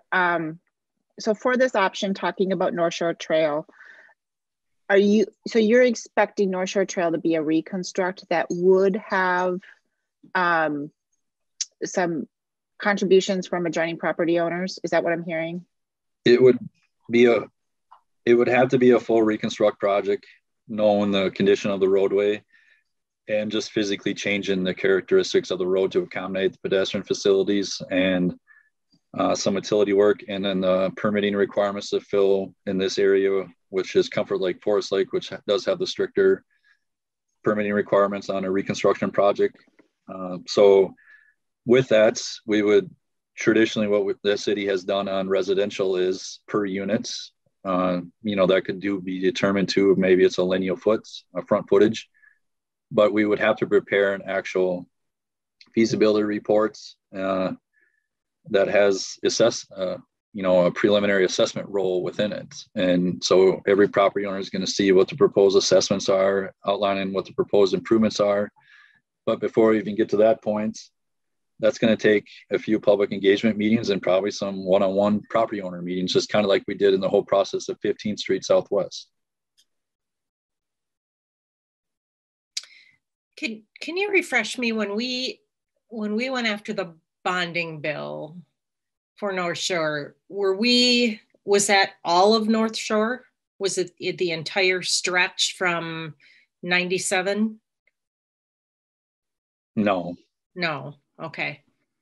Our biggest goal in the next 10 years would be to get to 235th with adequate pedestrian facilities and an improved roadway.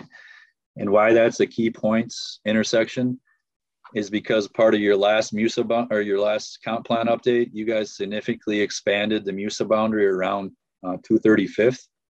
And we have some prime land development in that area. We got sewer, you know, stubbed right there. We've had a plat almost that came forward called Bittersweet. You know, as that develops up from there to north of Coolingham Park, you know, that's going to provide, you know, part of the development review is going to require some trail work to be done, part of those plats. But if we can get to 235th, that development provides us an opportunity to get some trail extended down into Coolingham Park, which then continues our journey, you know, further east of around the lake. You know, if all of a sudden we were successful in maybe some grants that, you know, come along between now and then, or a bonding bill, then certainly we would look at expanding it further south of that intersection. But I think it's pretty, you know, aggressive goal just to get to 235th. So I lost my internet connection, so I lost a few minutes of that. So my apologies. And I was talking about, so my question was, I wasn't expecting this rebuild to be a project where we are assessing property owners. And then I'm just following your assessment policy. Yeah. If we're doing a reconstruct and getting into the subgrade of the soils, that triggers your assessment policy, which you guys significantly revised last time it's been approved, where you would assess 20% of the street work and the city pays 80%. Now, then their choice on assessments is either to pay it up front or get certified to their taxes, and then they agree to the terms that you guys outline, whether it's a 10-year term, which is typical. Every once in a while, I'll see a 15-year term, and you guys try to go 1 or 2% above prime rates, and there's no prepay penalty either. So, right. But if I'm just, you know, that's a decision for you guys in your assessment policy, what you want to follow. If we're all of a sudden, you know, bringing in extra revenue for road projects, and, you know, obviously that has to be paid somehow, whether that's increased tax levy or increase in something else, and you guys relook at your assessment policy, that's another conversation, really. Not to dig too much into this topic tonight, because I know we've got a much broader agenda. I have concerns over a success of that project with both assessments for those adjoining property owners and also a trail. It feels that it seems that I think we'll get some pushback on a trail to begin with, just because of what that means for some of those adjoining property owners. I hear community feedback that a trail is very much wanted, but if that's coupled with assessments for property owners, I'm just concerned that this starts to get unpalatable very quickly, or there's a lot of different conflict points. And I do appreciate that this is this section is part of the plan. I think it needs to be part of the plan. I just think there's a lot of moving pieces that we need to solve for. And I guess I'm open to feedback from other council members, and then also staff's recommendation on how do we unpack some of these concerns. So one thing to consider is on your assessment policy on local residential roadways, they're assessed what's equivalent to a standard residential roadway, which is 34 feet back of curb to back of curb. What you probably have on a North Shore Trail right now is somewhere in the 40s, maybe even wider. So let's just say we came in even with a wider whatever and trail, their assessment rate is based on what a city standard road is. And you guys have that in your commercial too, because we had to oversize 15th, but they were assessed what was a standard typical commercial section. Okay. I mean, I'm the first one to say I hate assessment projects, because those have been my most hostile meetings in my career, the most vocal public meetings, people yelling and pointing at each other. I mean, I've seen it all at assessment meetings. So if we're going to continue to have the policy, you know, we're kind of legally obligated to follow it. And based on the type of scope of work we're doing, all the other roadways, we're able to get away with more of a maintenance type of a project when we're just, you know, looking at pavement replacement and spot curb.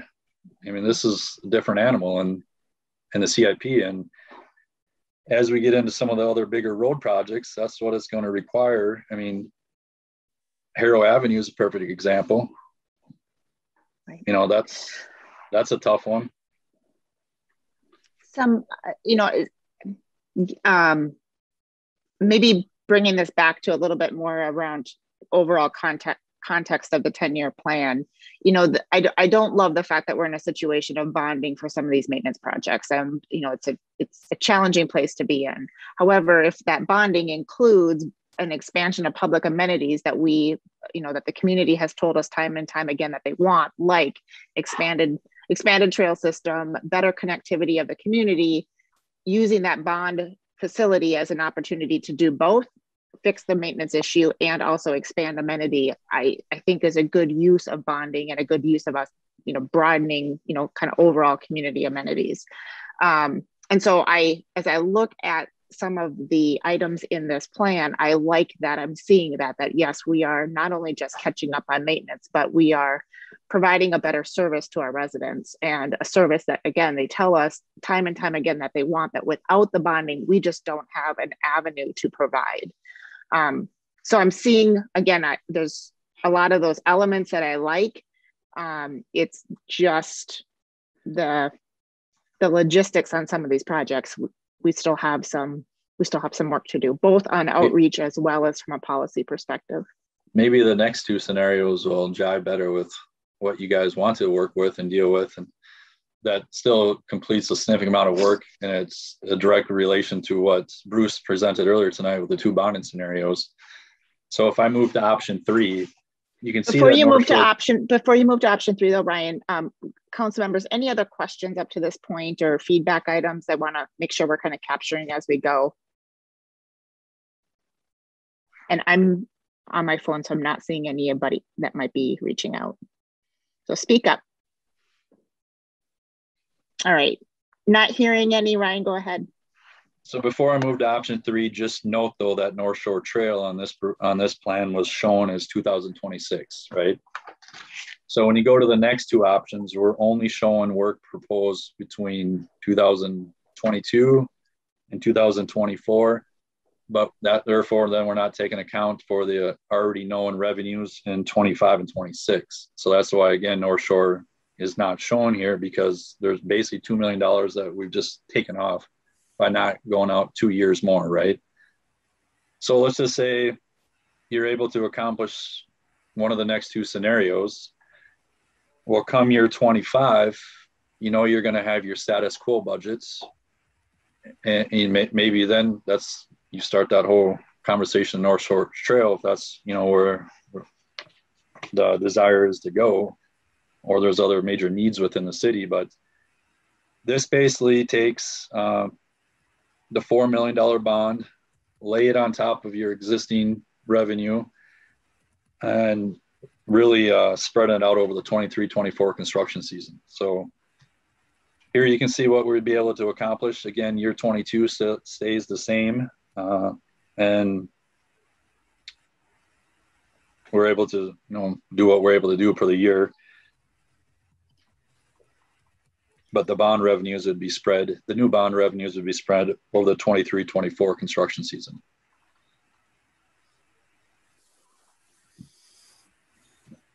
It's kind of the same projects. The only really project in here that's probably any high risk is the Eureka Avenue again. But everything else is pretty straightforward type of work that we've been doing. Are there any questions on this one?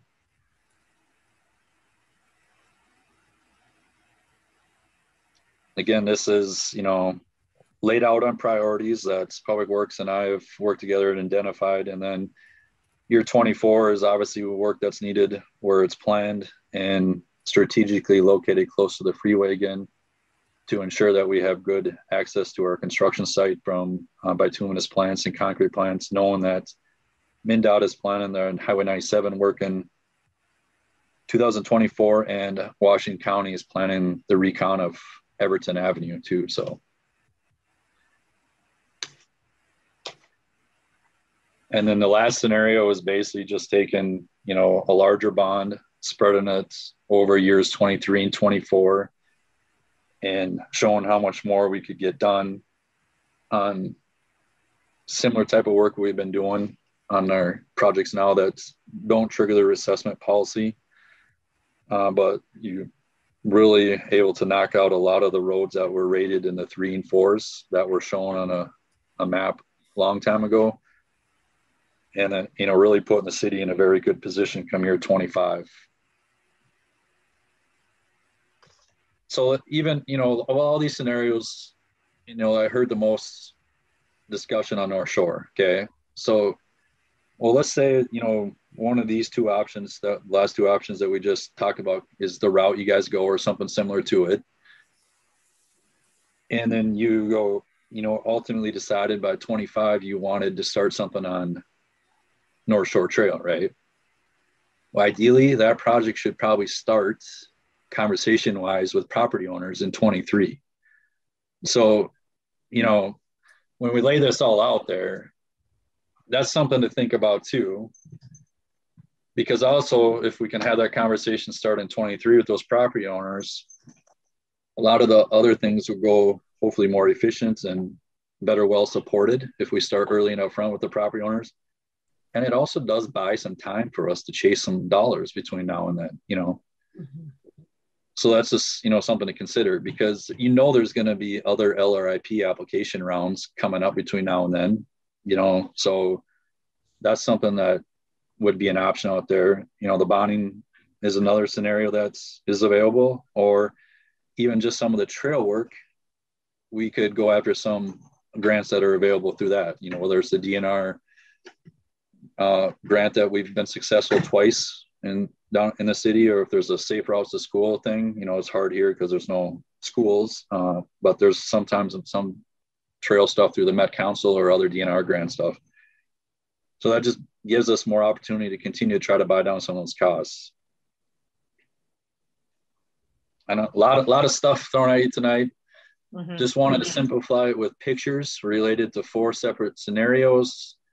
The 3rd and 4th pages that we have within your packets are the 2 scenarios that Ellers has within their bonding projections, and only show out to 24. Thus why it doesn't encompass probably as much roadway as your second option that you saw.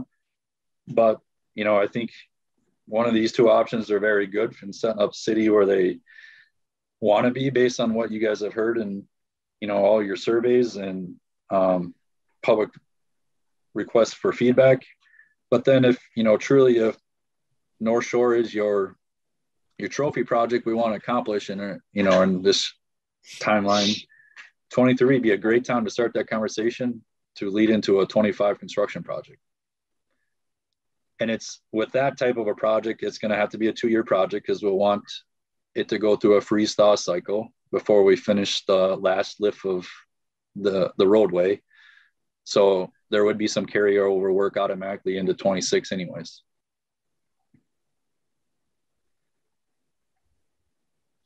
And I think you can determine, I mean, we can come back and look at the different scenarios as far as the roads go.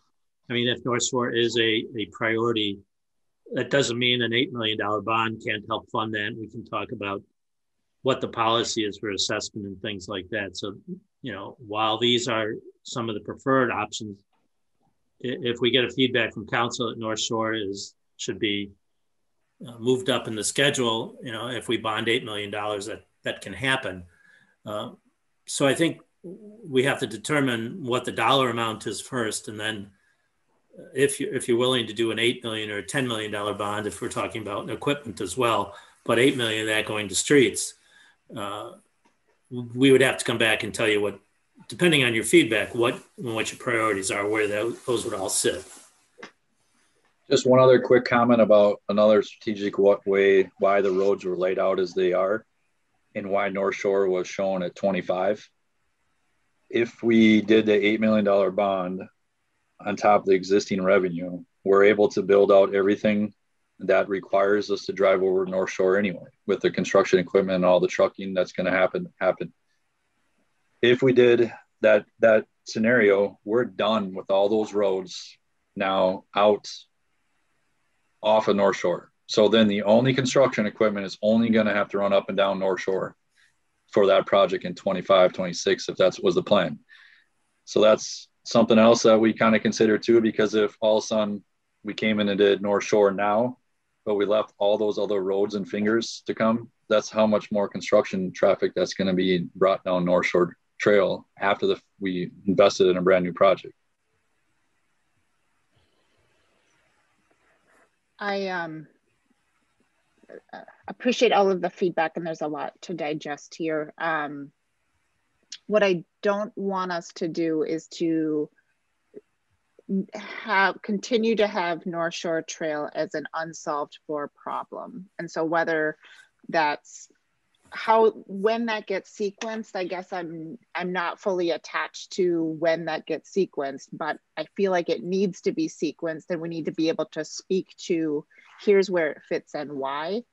Because I just feel like it's been the proverbial can kicked down the road far too many times. And if we're going to have both a 10-year plan and a substantial funding mechanism to help us catch up on that 10-year plan, specifically as it relates to streets and maintenance, I think we need to solve for it, because it's just such a behemoth of a project that there's not going to be an easier time to do it than now. And so I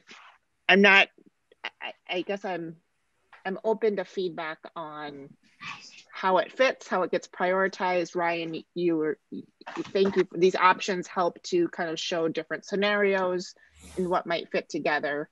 But I do feel like we need to solve for it as part of this discussion, especially we've got both plan and funding coming together. And if we don't solve for it now, I'm not sure when we would. Yeah, and I think the most phone calls we get as staff, at least in the office, are for Forest Road and for North Shore Trail. We get the most complaints, whether it's speeding, whether it's people trying to walk down it and getting hit by cars, or afraid to be hit by cars, and Forest Lake Road. That's where we get the most calls, those two roads. As far as I don't know about anybody else in the office, but I hear North Shore Trail a lot. I do like, because it sounds like there's some pretty significant planning time for North Shore anyway. You know, my initial reaction to this is, you know, I like kind of accelerating some of these other projects and kind of getting them wrapped up over the course of a couple of years, like these last two scenarios show us. You know, but simultaneously starting to have those conversations with those residents, kind of doing some of that kind of background preliminary work that we need to get done, so that they're aware that this is top of mind for us as well. I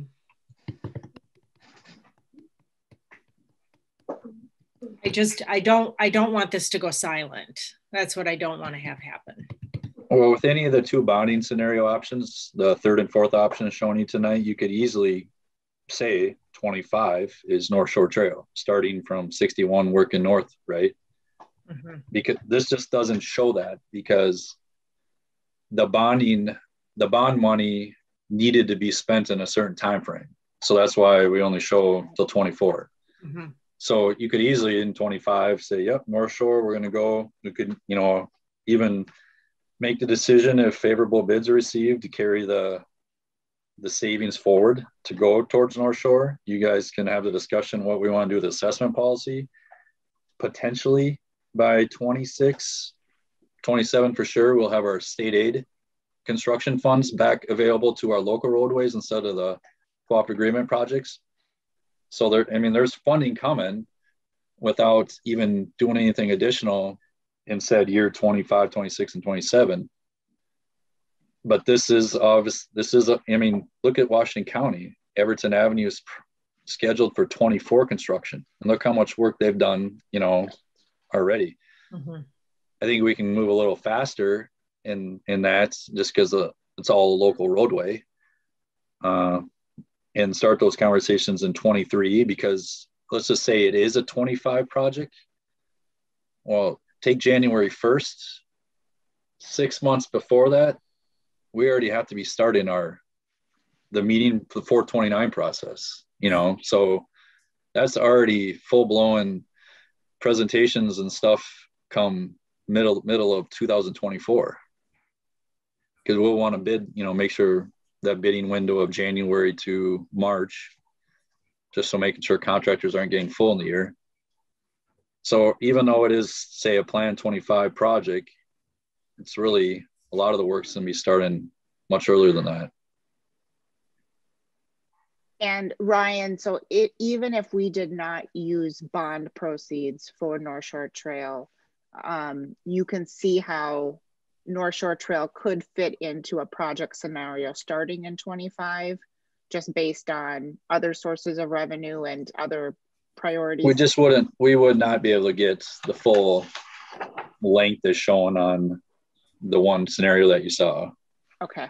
We would have to, segment 1 year, another segment next year, unless there was a separate bond done at that said time, or we were successful in a grant. Right. Or in the perfect world, if it was still an assessment project, everybody paid their assessments up front. But I lay out the costs as the city would have to finance everything right up front, because traditionally property owners defer to assessments over a said time. There's a few every project that would pay right up front so they don't have to pay any interest on it, but that's rare.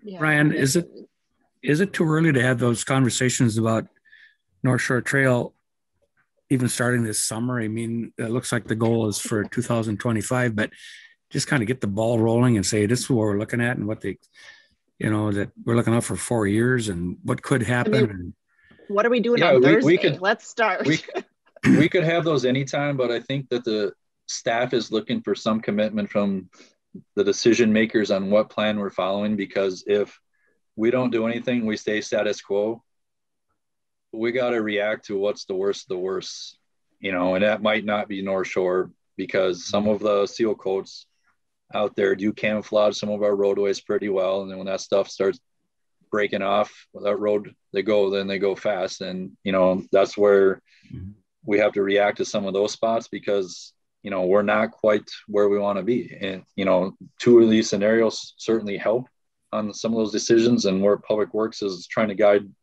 just day-to-day maintenance, because we don't want to also put a lot of patching and day-to-day maintenance. And then all of a sudden next year we change a different plan, right?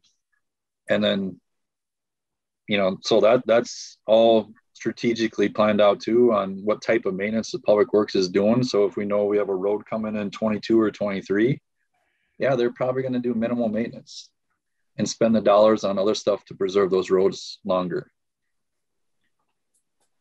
But we can easily pull all the addresses off that abut to North Shore off the GIS and make a mailing label and send it out to, it could even be whether it's the property owner or a tenant address. Some of these are rentals, so everybody gets it. And then we could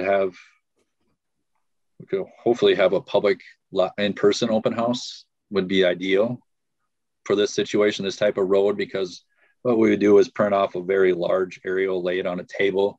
That way, when people come in, they can specifically talk about their property and point to it on a map to find out any local issues or concerns, or have some simple stuff, forms to fill out, supportive of what type of trail improvements, supportive of what side, all that kind of stuff too. So.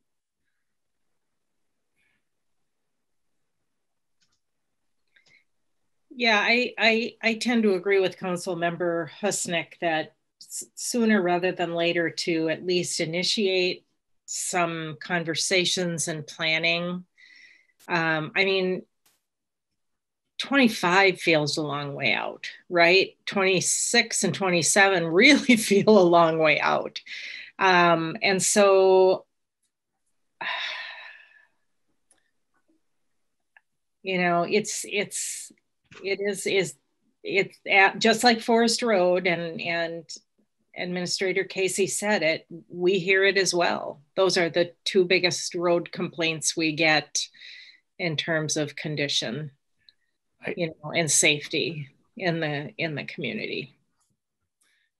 Kathy and everybody, from my perspective, I just want everybody to know that we're borrowing money as it is to do these projects, you know, even though the money is fairly cheap and that sort of thing, but there's a limit. And one of the things I hate doing is borrowing money, but at the same time, I think the opportunity is here to do that in an equitable way and get some work done. But I just want everybody to understand why we're trying to spread this thing out a little bit, especially on North Shore Trail. But they need to be part of the conversation, I believe. Yeah, I really do. I agree, and I do think that, Ryan, this conversation has really helped with, in my mind, sequencing, right, of what projects can be done sooner because they're just in closer to a state of readiness versus those projects that are larger that are going to take more coordination, like North Shore Trail. I would be really interested so we hear general feedback from the community of some interest in a trail around the lake. I would be really interested in hearing what the property owners of North Shore Trail feel about that prospect. Are they as supportive, or is there not support? And I don't know that, and that would be also helpful to understand as we're trying to both, you know, sequence from a budget perspective, but also from an amenity perspective. What does that need to include? Are you talking the whole lake, Mayor Bain? The whole chain? No, I'm ideally that'd be lovely, but for this, it's more of around this section of North Shore Trail. I'm pointing on my computer screen that you can't see. That's not very helpful. But the segment in blue that Ryan has is part of Plan 2. It's easy to just sit back and to just say, well, we hear public feedback that we would like to have a trail around, you know, the lake. But I don't know what the sentiments are of adjoining property owners, and what is the amount of resistance that a trail might get, and understanding what does that Venn diagram look like? Is it the same group of people, or are there two really differing perspectives that we, you know, how many bridges do we need to build to kind of get consensus?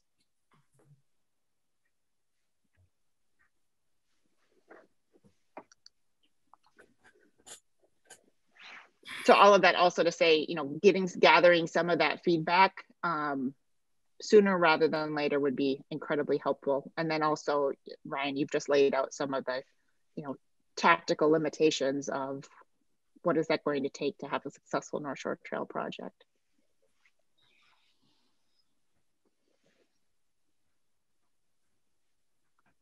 How do we best gather feedback for you for next steps between, we've got the map presentations that Ryan's walked us through, and then the financial presentation that Bruce walked us through. What do we want to do for next steps of discussion to kind of pull these together, Patrick? I think the real discussion now has to be the dollars. We can come up with a dozen different scenarios on which streets to do, which streets not to do, obviously. Right. It's really what the council wants to commit. And I know that they're related, but the bottom line really is how much? I mean, is it $8 million? Do you want to, you know, add North Shore Trail and make it $10 million, right? Yeah, that's what we need to know. I mean, we've got an idea what streets what they'll pave and how they'll pave. Bruce has laid out how we would shift some money to the park fund and borrow for equipment replacement. So that will get us at least towards some of the earlier talk about that we haven't slotted parks enough. And, you know, talking about North Shore Trail, to be honest with you, if we continue the way we're going, we're not going to do North Shore Trail for quite a while. We're not going to do Forest Road for quite a while. Unfortunately, we're at the place just like we were the last time we did a bond, is we're just so far behind that we need to do something.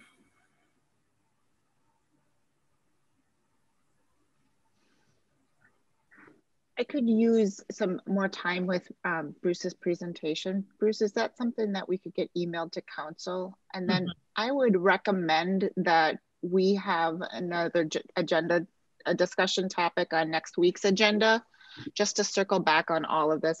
I suspect that when we get into some of Bruce's presentation again, we'll have some additional questions, and then opportunity to ferret out those questions, and then what some next steps might look like. And Mara, that would give me an opportunity to kind of figure out exactly what I would support here. Just circle back a little tiny bit there and really get into this. And the needs are great, and but at the same time, we have to try to get the best bang for our buck. And doing it right away is better than waiting. Yeah, and we have some time. I mean, we obviously we wouldn't be selling bonds this month or next month. We have some time to work our way through this and decide what the right mix of streets and parks, or what right mix of dollars are. So I think it's worth continuing the discussion. What's the bond term that's considered? Was it a 10-year bond? Mayor, for the equipment portion, we are assuming up to 10 years. It could be shorter than that, or a combination, hybrid, depending on the assets that are being purchased. For the streets, I believe we are assuming 15-year terms. I can check on that. Because here's my other concern. We still haven't weaned ourselves, or we still haven't fixed our foundational problem of not having adequate space in the general fund levy or wherever it needs to go for ongoing street maintenance. We're still doing catch up. And so it's great that we've done catch up for that period of time, but we still haven't hit we haven't identified what does that sweet spot need to be for all sources of revenue, and what is the impact to the general fund levy to prevent, not only to solve for this, but to fix our model. Yeah, and I know that's a huge challenge, but that does still weigh on me because we're still using debt to recover from what's been behind. Yeah, and trying to get to that sweet spot, as you say, we won't get there with how we're trying to catch up now with $50,000 or $100,000 a year. Obviously, will not. No, will not. I would speculate just for streets at this point, an annual budget of $1.2 to $1.5 million has to come every year just to keep up with all the streets. You've got a lot of miles of roads, and if we can ever get to that number, that's what I would say the number has got to be close to. And that's not counting, and that's not contributing to when the county comes in and does a share road, or when the state comes in and does a share road. Talking about $1 million to $1.5 million for just our local roads. I think we need to start seeing numbers like that as part of the plan of, when would that need to kick in? When would we need to commit to that to kind of start to see that we're not only doing the debt proceeds, but we're also building, the pool that's needed for as needed maintenance. I think we're getting closer to that, but we still haven't solved for our foundational challenge. Yeah. Starting to fix some roads, starting to do some great projects, but the underlying, financial challenge is still, I feel like we don't quite have all the pieces in place. And frankly, a 10-year plan, Patrick, we've talked about this, a 10-year plan might not go far enough to do that. We might need to push that out to show, but I think that's a powerful communication tool because it really describes, our historical rates are not producing for the community the results that the community expects, and we need to solve for that. Yeah, and that's a challenge, and that's one of the, we presented in, I think, the first scenario, continuing to raise that levy, whatever the dollars were, is a 50 or to 100,000 a year, and that's, you can't raise it $1 million in 1 year. It's probably will be 15 years before you might even get close to that. But in the meantime, if you don't fund it with bond dollars, you're just going to need $5 million or something because your roads have just really gone to crap. So you kind of need to do a hybrid as much as it's difficult to bond and to borrow money, which I agree that it's not always the thing you want to do. But right now, we still are trying to add to the levy on an annual basis, not only here, but parks, so we can get to that place where it's self-supporting. But got a long way to go. And yeah, we will circle back and try to include that in the plan again, or at least show you where it is in the plan. But you're also going to see levy bonding dollars and the levy impact of what that's going to take. So, and it's a little overwhelming, you know, because we are playing catch up in a major way and trying to balance that with operational needs, you know, and keeping an eye on our taxpayers, you know, simultaneously. It's just a lot to balance and to process and think about and take in. And you know, just to add on that, there's a lot of unique things about Forest Lake that a lot of people just don't fully grasp or consider. You know, a large portion of your city is, you know, built in the 60s through the 80s, right? Mm-hmm. And then you had a big boom again in the 80s and the 90s. You know, some of those newer communities that are just booming and growing are all brand, like you take the city of Ramsey, right? What's their oldest stuff in that city? You know, they don't have to deal with all the other stuff.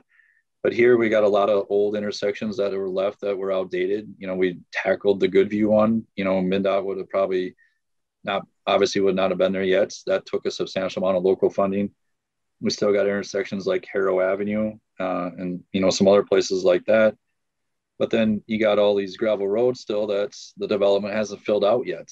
And so you just got uniqueness of everything, the old to the new to the underdeveloped. And that's one of the reasons we're really pushing MnDOT and the county to make decisions in their CIP farther than the 5 year that they show.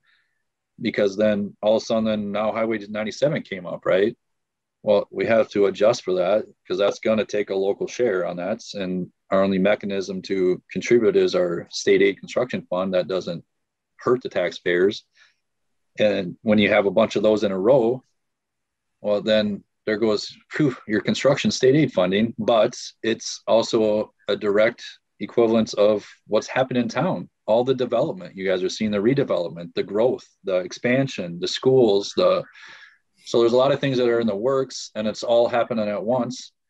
And we're just trying to lay out a plan that addresses some of that as best as we can, then also keep up with their cooperative agreement projects that are making huge investments compared to what the local dollars are on those projects to continue to attract that expansion and growth that the city is seeing. I mean, you got all kinds.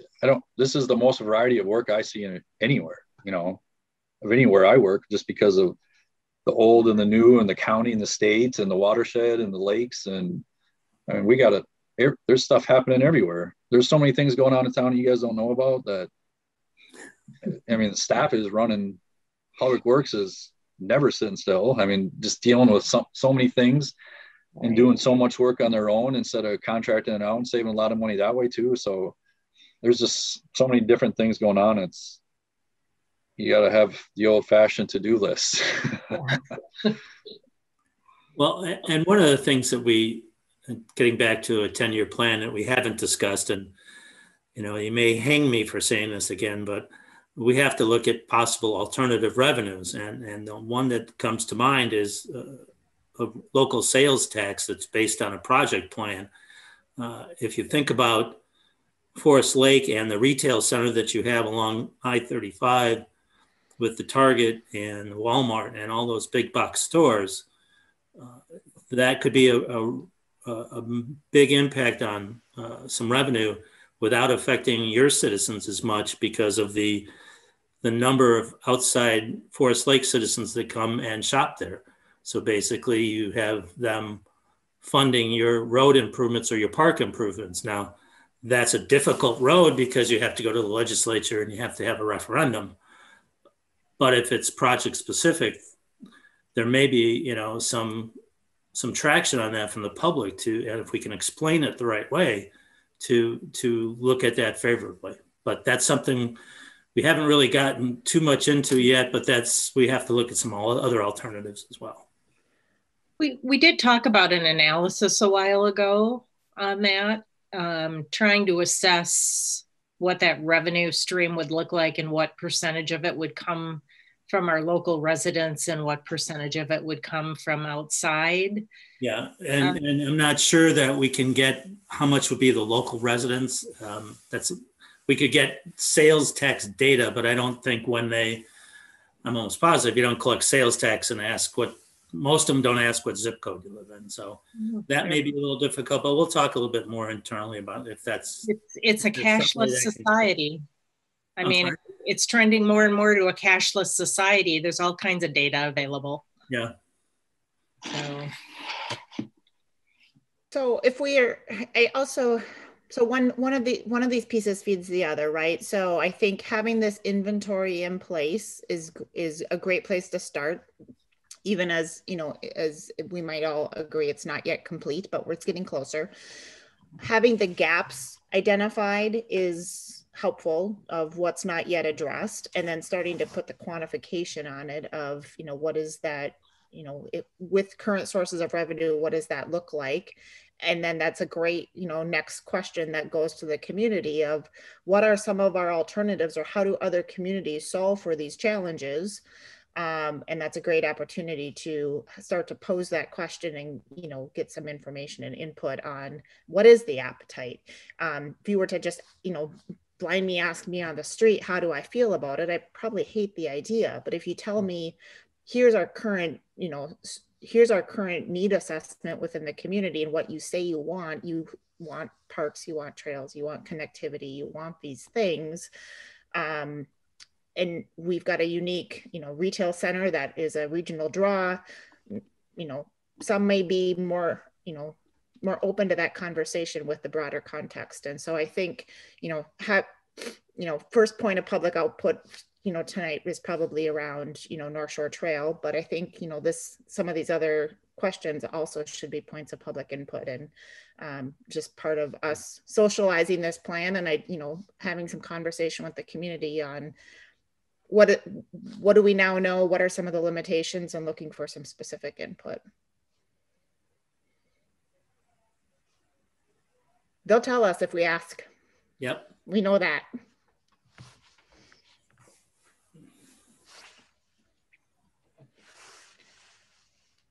So immediate next steps for tonight. So Bruce's presentation can get emailed out to council. Let's have a follow-up to tonight's discussion as a discussion agenda for next week. Other points of immediate feedback or specific questions? I feel like we haven't given you much concrete feedback tonight. I think we're all I can speak for myself, I'm in digesting mode and need to digest some of these options a little further. I also want to do a little bit of a deeper dive into the different scenarios in Bruce's presentation, just to see how, in particular, the new pieces are coming into play, especially around parks, and then what the projected impact is over time on general fund. And I'm sure I'll have some more questions next week once I've digested that. Yeah, no, there's a lot of information here. There's a lot of decisions that will have to be made. Again, we don't have to go to the bond market next week or even the next month or two. So, we need to work our way through it, that you're comfortable with it, that you know exactly what's coming and that we're comfortable with it. And we have a solid plan, not only for this short term, but begin to, I think we're more and more coming into focus on the larger plan, which is still taking some time and effort to do so. Patrick, I know the last time we had a discussion around the 10-year plan, I had mentioned being interested in and kind of looking at some operational projections specifically around staffing, and haven't seen that. So that would be somewhat, I mean, if I want to try to look at this big picture, sure. That would help me. And yeah, I don't know about I do have most of that done, so I'll be forwarding that soon, and it'll lay it out what the positions and what year they may fall. Okay.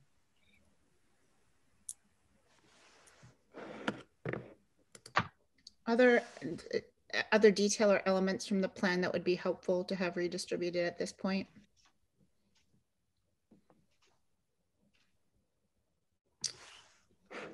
All right. Any other topics to come before us this evening? This has been incredibly helpful. Another information-packed evening, so thank you, everybody. And not hearing anything further, I will entertain a motion to adjourn. So moved. I'll second. Motion from Councilmember Byström and a second from Councilmember Husnick. Karen, could we do a roll call for adjournment, please? Councilmember Husnick? Aye. Councilmember Byström? Aye. Councilmember Valento? Aye. Mayor Bain? Aye. We're adjourned. Thank you all. Good evening.